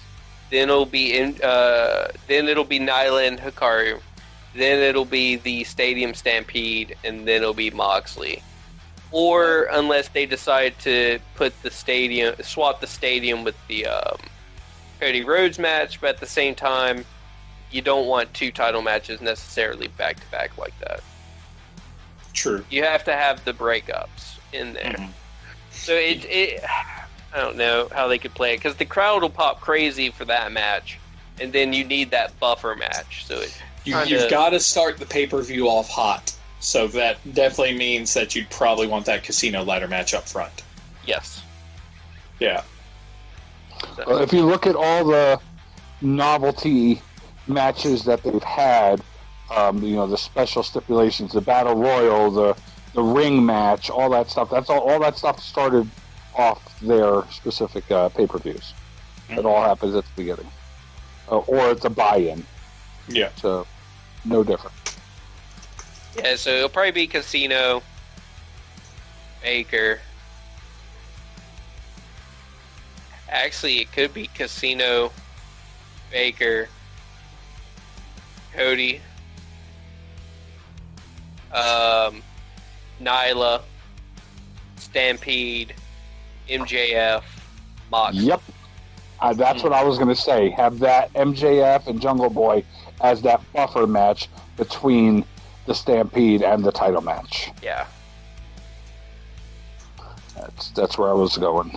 Yeah, so it could be that. Could be. So who out of those 8 people and the 9 mystery, who do we think is going to take the ladder match? Depends who that 9 mystery is. Mm-hmm. I could see it probably being the mystery contender just because. But okay. It depends on the level of clout that mystery competitor has when they are announced. Most likely, they're going to announce them as the last person in. Let me go ahead and scratch off who's not going to win. Not Cassidy, not Phoenix, not Scorpio, not Kazarian. Yeah. So go ahead and scrape those 4 off. Kip Sabian doesn't have the name value to go into a championship match yet, so go ahead and mark him off. That's 5. You've got Darby, Colt, Lucha to be determined. Luchasaurus, as much as I like him and I see him as a main event player, he's not going to win this. I just don't see it. This is going to be his next feud. Whoever this to be determined is. It could be another big guy, because everyone in that match is essentially smaller than him. Except for Lucha and Colt. I'd say Scorpio Colt. Sky falls into the larger category. But they're not. But they're all faces, so it wouldn't really work. Mm-hmm. And honestly, half of these people are faces. You got Darby, who treads the line. He's more of the anti-hero, but he's still a face. Colt Cabana's a pure face. He's Mr. Boom Boom. Orange Cassidy is obviously a face. Phoenix is a heel. Scorpio and Kazarian are faces. Lucha's a face, and Sabian's a heel. So we need TBA is going to be a heels. 2 heels, 1 miscellaneous, and then 4 faces. So this to be determined should be, honestly, a heel. Mm-hmm. And who's the champ? Is it Mox? If it's Mox, it's going to be a heel who wins. So it's either Darby, who's not really either of those, Sabian, Phoenix, or to be determined. Yeah. They're not going to put Colt in the final title picture yet anyway. Colt is, as good as he is in the ring, he's much better as a hype man performer. He is the NWA national champion. He's that mid. Well, I'm saying, he had that belt when he was with the NWA. He's a perfect belt for him because he's the upper tier of the mid-level. Exactly. That's how I look at him. Yeah. And plus, I mean, if you watch him wrestle, he's a comedy wrestler. Superman pin. Yeah, Superman pin. He can do serious, but his personality makes him just show that he's just having the time of his life in the ring regardless. He's going to play up the fun. So that's what his angle is going to be in there, and that's probably also what's going to lead to his elimination from it. Cassidy's Cassidy. You're going to see the hands come out of the pockets. It's a guarantee. He's for sure going to go after Phoenix. Some way, somehow. Frankie and Scorpio, they seem like they were just kind of shoehorned in to give them some ring time because it'd been a while. Mm-hmm.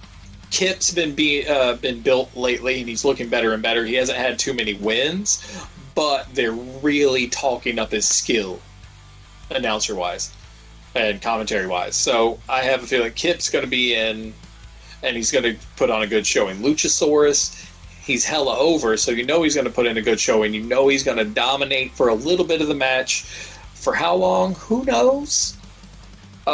It's not beyond the realm of possibility that they might do it, but again, like you said, too early for Luchasaurus to have any sort of like big solo title belt run, or even like put him in the picture really, unless it's one of those, hey, you're hella over, I'm going to give you a match type of deal, kind of like Darby and Jericho in like the third or fourth fucking episode of Dynamite. Darby's already been in that picture, so there's a high likelihood he could easily go back into it. Plus, on down the line, and they've already kind of done it, a Darby versus Mox match would be a good one because both of them can take a fucking beating. Yeah, they can. Let's see. Ray Phoenix, him and Penta and Pac are these weird, like, on the periphery, like, X Factor style characters now, you know? It's like you never know what's going to happen. Who in the fuck are they going to go after this time? It's like they're loose cannons. They're just like, fuck, everyone's open game, you know what I mean? Yep. So I'm going Darby Allin. You're going to go Darby? Yeah, and here's why. Okay. Here's why. I'll give you just a real quick, here's why. It doesn't matter if he's a face or a heel. Mox doesn't matter if he's a face or a heel. Both of those guys are walking that line where they can go either way, that it doesn't matter that they're against each other. And then the build-up for their eventual match can see what we were asking for, which was that tag team match with Mox and Darby Allin versus someone, anyone. Doesn't matter. We want to see it. I think this would be the opportunity to build it. I'm going with Darby. Fair. For me, it really depends on who that final competitor is going to be. Yeah. If it's someone that instantly comes in with a huge amount of name recognition, there's a small chance they might give it to him. Yep. Small chance. It all depends on who it is. If it's Gulak, fuck no. If it's Rusev, yes. Yeah. If it's someone coming in from an outside company that has history with Mox, it'll kind of almost make sense for them to kind of give them this, inaugural push. And just, throw them a bone, but, they're definitely not going to win against Mox later on. But out of all of these people in here, as of right now, my two main leans, in all honesty, just because of how hard they work and like toughness related, would probably be Darby and Ray Phoenix, because I think those two could go really, really well with Mox, and Phoenix's style contrasts Mox so much. I think it would make a really, really interesting title match. I wonder if what if they brought back like Pac as the because if they bring back Pac as the mystery person, it's fucking Pac. It's Pac versus Mox. That would be awesome. Mm-hmm. You bring that title picture in, bring the Death Triangle versus Mox, and that's got potential if he's that person. I mean, but I don't think Ray Phoenix is the guy. Out of the that group, out of Death Triangle, just because of the way this match is, I had to narrow it down to those two. One, because Darby Allin's the most over of the bunch to really make sense, but in my opinion, from making the follow-up match more of a spectacle, and also not going beyond the realm of a performer that can go toe-to-toe with Mox, I give it to Phoenix. Because Phoenix definitely worked stiff. You can see it. Oh, yeah. Oh, yeah. Mox worked stiff. Mm-hmm. But Phoenix is a high flyer, and Mox is more of your, like, down and dirty brawler. And so if you get two contrasting styles like that, you've got a match that can go all sorts of places and ways. And plus, if they go outside of the ring in a no DQ, you know that Phoenix isn't afraid to do some wild fucking shit with Mox and do some gnarly spots, just like Darby Allin would be. But they would have that Lucha flair, and it's going to get the Lucha Brothers and Death Triangle more hyped up again. Could be the way they bring back the Death Triangle if Phoenix wins. Sort of like they also are jumping Mox, but then you'd have a issue with them just repeating stories. Yeah. Mm-hmm. As long as they don't pull Death Triangle jumping Mox, I'm okay with it. If they turn it into maybe some reason, like they start to roll out and do it, and then they decide not to, Mox is like, nah, come on, and then they turn a match later on into like a triple threat, like handicap match, 3-on-1. I don't see the winner of the match. I see, like I said, I see Darby Allin doing it, and I can see that going into an angle. But there's nobody else that I could see it being more than a one and done. I mean, sometimes it doesn't need to go into an angle, though. Yeah. Sometimes it's nice just to have a one and done. It's like a reward for a job well done. I mean, you don't always need to build it into an angle. But for me, I think with Phoenix, it's a good way to get the Lucha Brothers and Death Triangle's names kind of back in everyone's mouths again.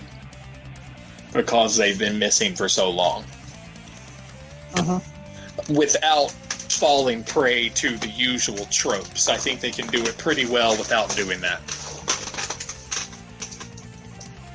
It's just all in how they approach it. Who you got on this one, Grayson? You said whoever, depends on who the to be announced is? Yeah, it kind of goes by that, because it just depends. Because ultimately, as I mentioned, it has to be a heel or the one who plays the line. So I can see Darby, I can see Phoenix, but I don't know, man. I think it's too early for Phoenix to be put into it, even though he's the only member of the Death Triangle necessarily to be doing anything. But it would also be a good name for, I guess, whoever's going to be champion to do their match. Or they could swerve us, and Moxie's title reign is nowhere near as long because of the next match. So it's just another pick'em type deal. Mm-hmm. Yeah, I want to know who this final person is, because it could just be them. It'll be Heath Slater. But if I'm gonna just go with who's been announced, I still feel like it should be Darby, because it's a ladder match. It's kind of tailored to him, per se. But he is the risk taker. He does the crazy shit, and it's cost him matches doing the crazy shit. So I think just for this one, I'm just going to say Darby, but it would also depend on who the to be determined is. So we'll play it like this, that for our picks, since we don't know who the ninth person is, all of our picks will be who we decide or the ninth person. So I say Darby Allin. So it's going to be Darby Allin or the ninth person. You say it's Darby Allin or the ninth person. Will says it's Ray Phoenix or the ninth person. That's fair. I'm good with that. That sounds like a good way to cover our asses in case we're hella wrong. Oh yeah, it's not hella wrong because I mean we can't bet against or for someone who we don't know. Mm-hmm. So we're making our guesses based on who we know is involved in the match. But if the one X factor is the winner, they'll hold it against us because we didn't fucking know. We got one more match, right? Yep, I believe the title match. Brody Lee and Moxley, right? No. Mr. Brody Lee. Mr. Brody Lee. Yep. I'm a member of the Dark Order. I could say that. I am too. I think all three of us are actually members of the Dark Order. Oh no, we still got to do the TNT title too. We didn't talk about that. Oh yeah, we didn't talk about the TNT title. Yeah, we talked about. I'm going Cody. I'm going Cody. As much as I want to, I'm gonna just play devil's advocate for the sake of doing it. I'm gonna go Lance Archer. All right, so let's see. But it also depends the balance of heel to face wins. That shit don't matter to me. Doesn't matter. I call them like I see them. That would explain my 35%. But nonetheless, sticking to my guns. I just hope this doesn't turn into another fucking hype match where it's more focused on the people out of the ring, like with Jake, Arn, and Brandy. It was with Sean and Cody with everybody and MJF and fucking Tully. Yeah, I hope it doesn't turn into that shit too. I think because it's the TNT title and they need to keep bringing in viewers for TNT, this would be the best chance for Cody to get the belt. Mm-hmm. It wouldn't derail Archer in a sense because I feel like the managers are going to come into play. Brandy will probably get the revenge on Jake, and that'll distract Archer, and then Cody gets the win. Something of that nature. Because Jake's got the one up on Brandy already. Mm-hmm. So, I'm going to say Cody. I'm going to get Cody. Plus, he'll be the first of the Elite to have a singles title. Right? Mm-hmm. Yeah. Mm-hmm. Yeah.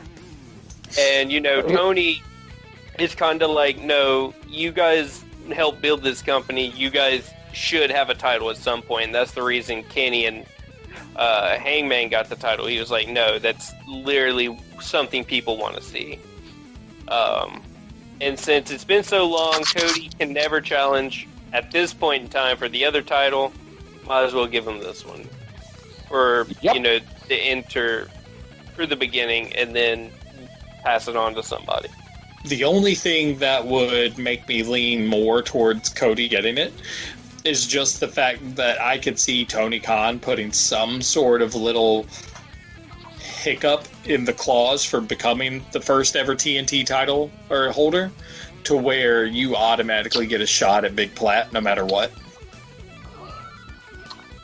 Yeah. And then that ergo absolves Cody of the Jericho ruling and gives him a shot at the big belt. Call it a loophole. Yeah. I think it's as simple as this. The man started the friggin' company. He's been there since day one. He's sacrificed the world title. He's done all that. This is a chance for him to put his name in the history books one more time as being the first person to do something. And I think he earns it. I think he deserves it. And I think he should fucking take it. I'm still going to go Archer just so I can go against you guys, and that way if I'm right, I'm the only one right, but secretly I am leaning in your direction. I mean, that's fine. They built Archer up like a fucking, very well, so it could be, let's put it on him, but when I think TNT, I don't think Lance Archer at this point in time. No, but I mean, he's done a good job in the tournament, so there's that, but if we're going pure, face of TNT, then yeah, Cody's your big choice. And like I said, I'm almost, from a logical standpoint, sure it will be Cody.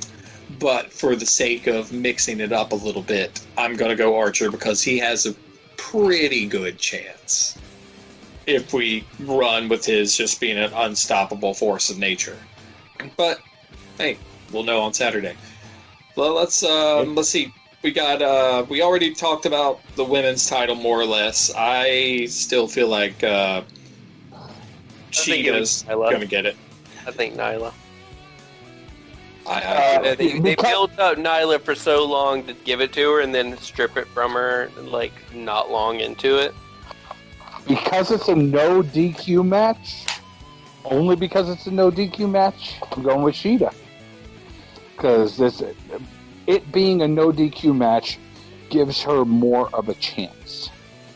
As opposed to if it's just a regular match, we know Nyla Rose is going to kick shit out of her. But since we just saw the kendo stick attack this last week, I think revenge will be had, and I think Shida may walk out as the third AEW Women's Champion. I'm going with Shida. I'm going by not necessarily name value, but more ratings driver. They already did a Japanese champion, and the women's ratings were not great.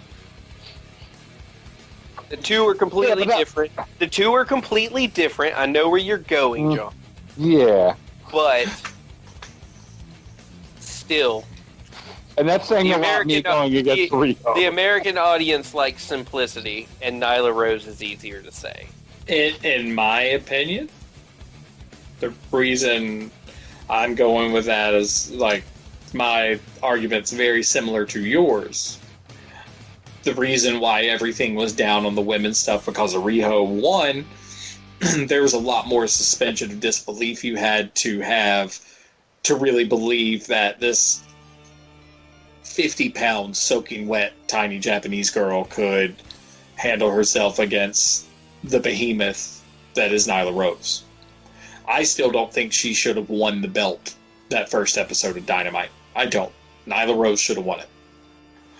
But at the same time, I feel like more of the reason why Riho lost the belt is because she wasn't on TV. She didn't work. Champion. Now, Nyla runs into the same problem. She hasn't done anything in a while. I mean, not that it was 100% her fault, but technically, more people as of late have been exposed to Hikaru Shida and how well she's been doing.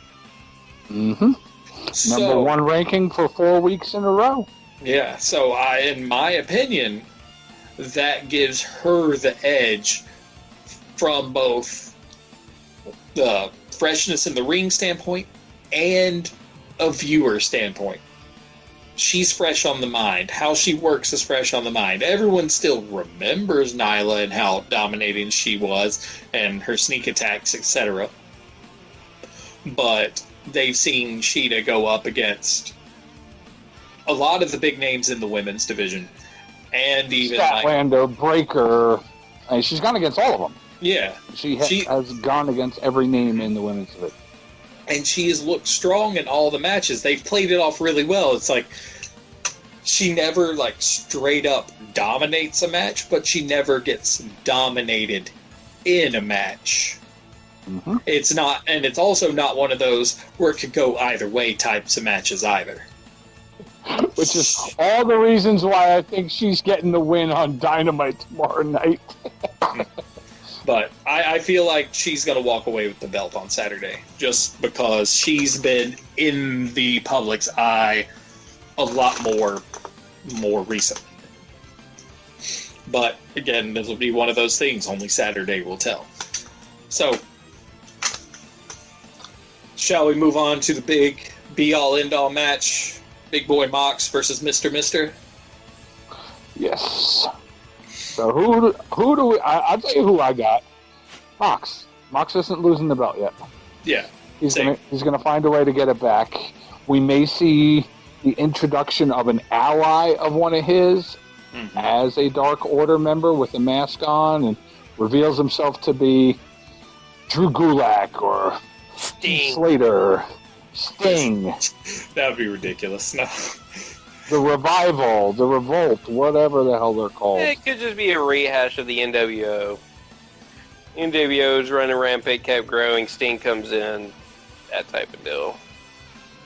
Could be. I don't think... going Mox. Yeah. I don't think they're going to give Brody Lee the belt just because he stole the belt. Yeah. Technically, if we look at it that way, they've already given it to him. So now Mox has to get it back, or it makes Mox look like a punk-ass bitch. Mm-hmm. And they're not going to let anyone punk Mox out like that. Mox, if he loses a belt, the build-up to it for when he drops it is probably going to be super clean.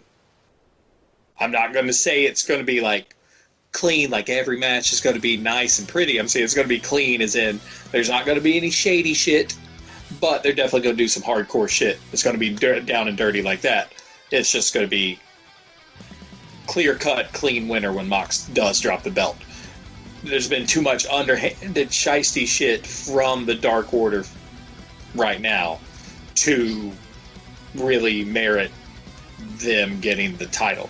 Now, if they did get it, would that really boost the Dark Order in people's eyes? Fuck yeah, it would. But I think they're already over enough, and it's a bit too early. I think with the Dark Order, they should start working their way up and chipping away, getting the tag belts, then at some point getting the mid-card belt, and maybe even getting the main title as well, having it all dripping. That way they can really say that they're controlling everything, and then that gives more impetus for Brody Lee's ego to grow as this nefarious cult leader type of guy. It would make more sense for him to have a small setback that just infuriates him so much that he really, like, I guess, rages forward. Yeah, puts the screws to his underlings and forces them to get that much more ruthless and starting their more or less takeover of AEW. So you're going Mox?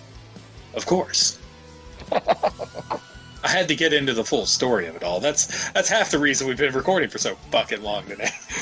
Yeah, man, it's going to be a while to make a decision, so a couple things. They're definitely storytelling tonight, that's for sure. Who do you got, Grayson? Mox, obviously. Like, I just don't see Brody Lee getting it right now. They're still establishing him.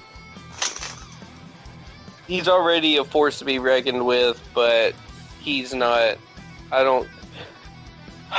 If it was someone other than Mox, I could probably see him getting it. But Mox is he's too burly. In terms of, he'll take an ass whipping, but he'll still beat you. Mm-hmm.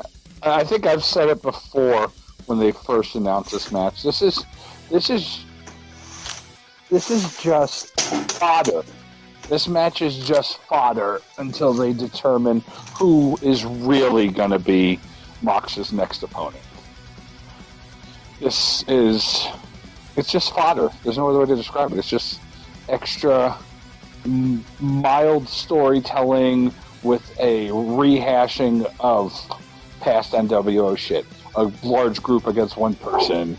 You know, it was an easy, quick story to tell in light of everything that's going on in the world. But just like, and I said this about Jake Hager too, it was just a placeholder until they figure out what the hell they're going to do and who they're really going to have go after the belt. Because I just don't think that it was Mr. Lee's time yet. Agreed. No, they're still washing the WWE stank off of him. And their best way to do that is make him look really, really strong, but they don't want to give someone fresh out of WWE a belt yet. Right. It's too soon for that. Way too soon. But it'll definitely happen sooner rather than later. Yeah, he'll get the belt eventually. When that eventuality will take place, I do not know. But I don't think it's time yet. We still need to see a bigger rise of the Dark Order. Yeah. That's what I'm thinking. The Dark Like, Order. I feel like Stu Grayson and Evo Uno need to be a tag champ before they get someone gets a mid card title before they just get straight up the heavy, like the primary title. Yeah. I mean, every tag team every faction starts out low, with the exception of like Evolution, really. There's always an outlier. Yep. But Evolution, how could you not? You had Triple H and Ric Flair as the two head honchos, and then Randy Orton and Batista kept getting injured or fucking up. Yeah, I watched Ruthless Aggression. It was mostly that second one. So, but yeah, and then just how it goes. DX, they pretty much were also tag champions first, and then they built up the singles as the faction grew. Mm-hmm. So, no, didn't they have European and Intercontinental before they ever had tag gold with Shawn and Triple H? And again, that's still mid card. Oh, okay. I said they need tags or mid cards. Okay. I didn't hear. Or they just straight up get a heavyweight title. Gotcha. Or the primary prestige. I already purchased it. I'll be watching it. I'll be eating my Chinese food and being alone. Did you do the sneaky way so you can get it for cheaper? I bought it legitimately, yes. Oh. You didn't do the VPN to get it. I paid money to see it. That is as far as legitimate needs to go. So you did. So you did. Don't be telling that man secrets. Legitimate purchase. It is on my credit card, and I paid full asking price whenever I went to the Fight TV app and purchased it. Excellent. We won't say what full asking price, but it was one of them, and it was full. It was a full price pay-per-view, more than most other companies get, $10 a month. Everything else is pretty cut and dry. NWA premiered their new program, Carnyland, which is almost like just a bunch of vignette collections setting up for everyone's personal YouTube podcasts. Some of it would make more sense leaving it as a weird, almost Tales from the Road story time, which would be much, much more interesting than everyone getting some weird bullshit talk show. So I don't have high hopes for Carnyland at all. I don't even have high hopes with your story time nonsense, because that's just WWE story time. They just tell you a crazy story from the road. WWE story time sucks. I would rather hear these guys. It's the exact same format. It's just they just won't have an animated story behind it, but that's exactly the same thing. Yeah, but they're also a little more free to go wherever they want with some of these stories, as opposed to what WWE will kind of limit them to. Either way, we're both in agreement that it's not. No, it's not going to last. I think it's just a money grab. It's a way for them to fund something. Either they're trying to sign some people, they need some money to come in to help do that, or they're wanting to provide sort of a better production or something. But, essentially, NWA's own YouTube type site where you can watch podcasts and videos by the wrestlers for $50 a month. Well, that's if you want to get their council member and get a certificate saying you're an official resident of Carnyland or something. Well, no, that's the one if you want to be a council member of Carnyland, which also makes you a resident of Carnyland. But the thing about the $50 a month Patreon membership is it also apparently the big perk is once a month or some shit like that. A NWO wrestler will give you a call and shoot the shit with you. Oh. I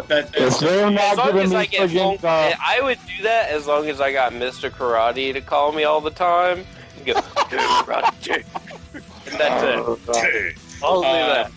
I would be like, yeah, just call me at Just call me around 9 o'clock on a Tuesday, and then just every day, every episode at the beginning. All right, thanks, Mr. Karate. Thanks, question mark. Question mark. No, you'll get Josephus. Everyone, the person we know is the question mark, but isn't the question mark. But if you don't get to choose who calls you, this probably just going to be Trevor Murdoch every time. Hey, buddy. I'd be down with that like once or twice, but after that, it's just who else is there? Like I'd be cool with, I guess, I forget his name now, Mizdow. Oh yeah, Aaron Stevens. Yeah, Aaron Stevens. Aaron Shooter Stevens. I'd be cool with him. That's fine. I'd be cool with Matt Cross. But I don't know. I don't think he's even under contract. I think he's still indie scene stuff, even though he was there those couple episodes before all this happened. Yeah. But, like, who else? Like, Thunder Rosa, that'd be cool, but I don't really care about any of the other women wrestlers. But ultimately, to finish it, I don't see it lasting. I don't see the true value in having some random NWA guy, unless you were just dead set on you love everybody. Like, there's only a choice few I would care about if they ever gave me a call.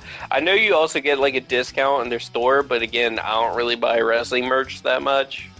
Hell, you sent me those badass New Japan wrestling figures, probably not gonna buy them. $200, even though I really like the Tom Bomb. I think it was. They're $45 each, and then $180, and then it's another $17 for shipping. So it's $198. Shipping's $4 flat at Big Bad Toy Store. Oh, whatever that link you gave me, I went through that. That was the original link. If you go to Big Bad Toy Store right now, which was my next segue, so to link back to clarify what he was talking about, so Super 7, the toy company known for like the reaction figures and some other obscure lines, everything. They've done a bunch of pop culture stuff. They got the rights to make the New Japan action figures late last year, and they put pre-orders up for Wave 1 back in November, which had Okada, Will Ospreay, Tomohiro Ishii, and Hiroshi Tanahashi, so mostly Chaos members. Well, just this weekend, or actually Monday, they put up pre-orders for Wave 2. Wave 2 is almost everyone from LIJ. So you've got Naito, which comes with a fucking shitload of cool accessories. You've got Bushi, who has like a bazillion alternate masked heads. Evil, who comes with what you think Evil should come with. And Io Shirai? Hiromu. Yeah, there you go. That's fine. All those are up. They're premium figures because it's a limited line. They only make as many as are pre-ordered, pretty much. So the more you pre-order, the more the more people that pre-order, it's pretty much 1-to-1. There's going to be not really too much excess. But on the Super 7 site, it's like base price will round up $45 a figure. Comes out to being $180-ish, and then their shipping's really expensive. But today, Big Bad Toy Store, the online toy retailer, they put those same figures up for pre-order. So you pre-order through them, you don't have to pay up front, you pay when they ship. So that'll be spring of next year. Same price, but shipping is always $4, no matter how much shit you order at Big Bad Toy Store.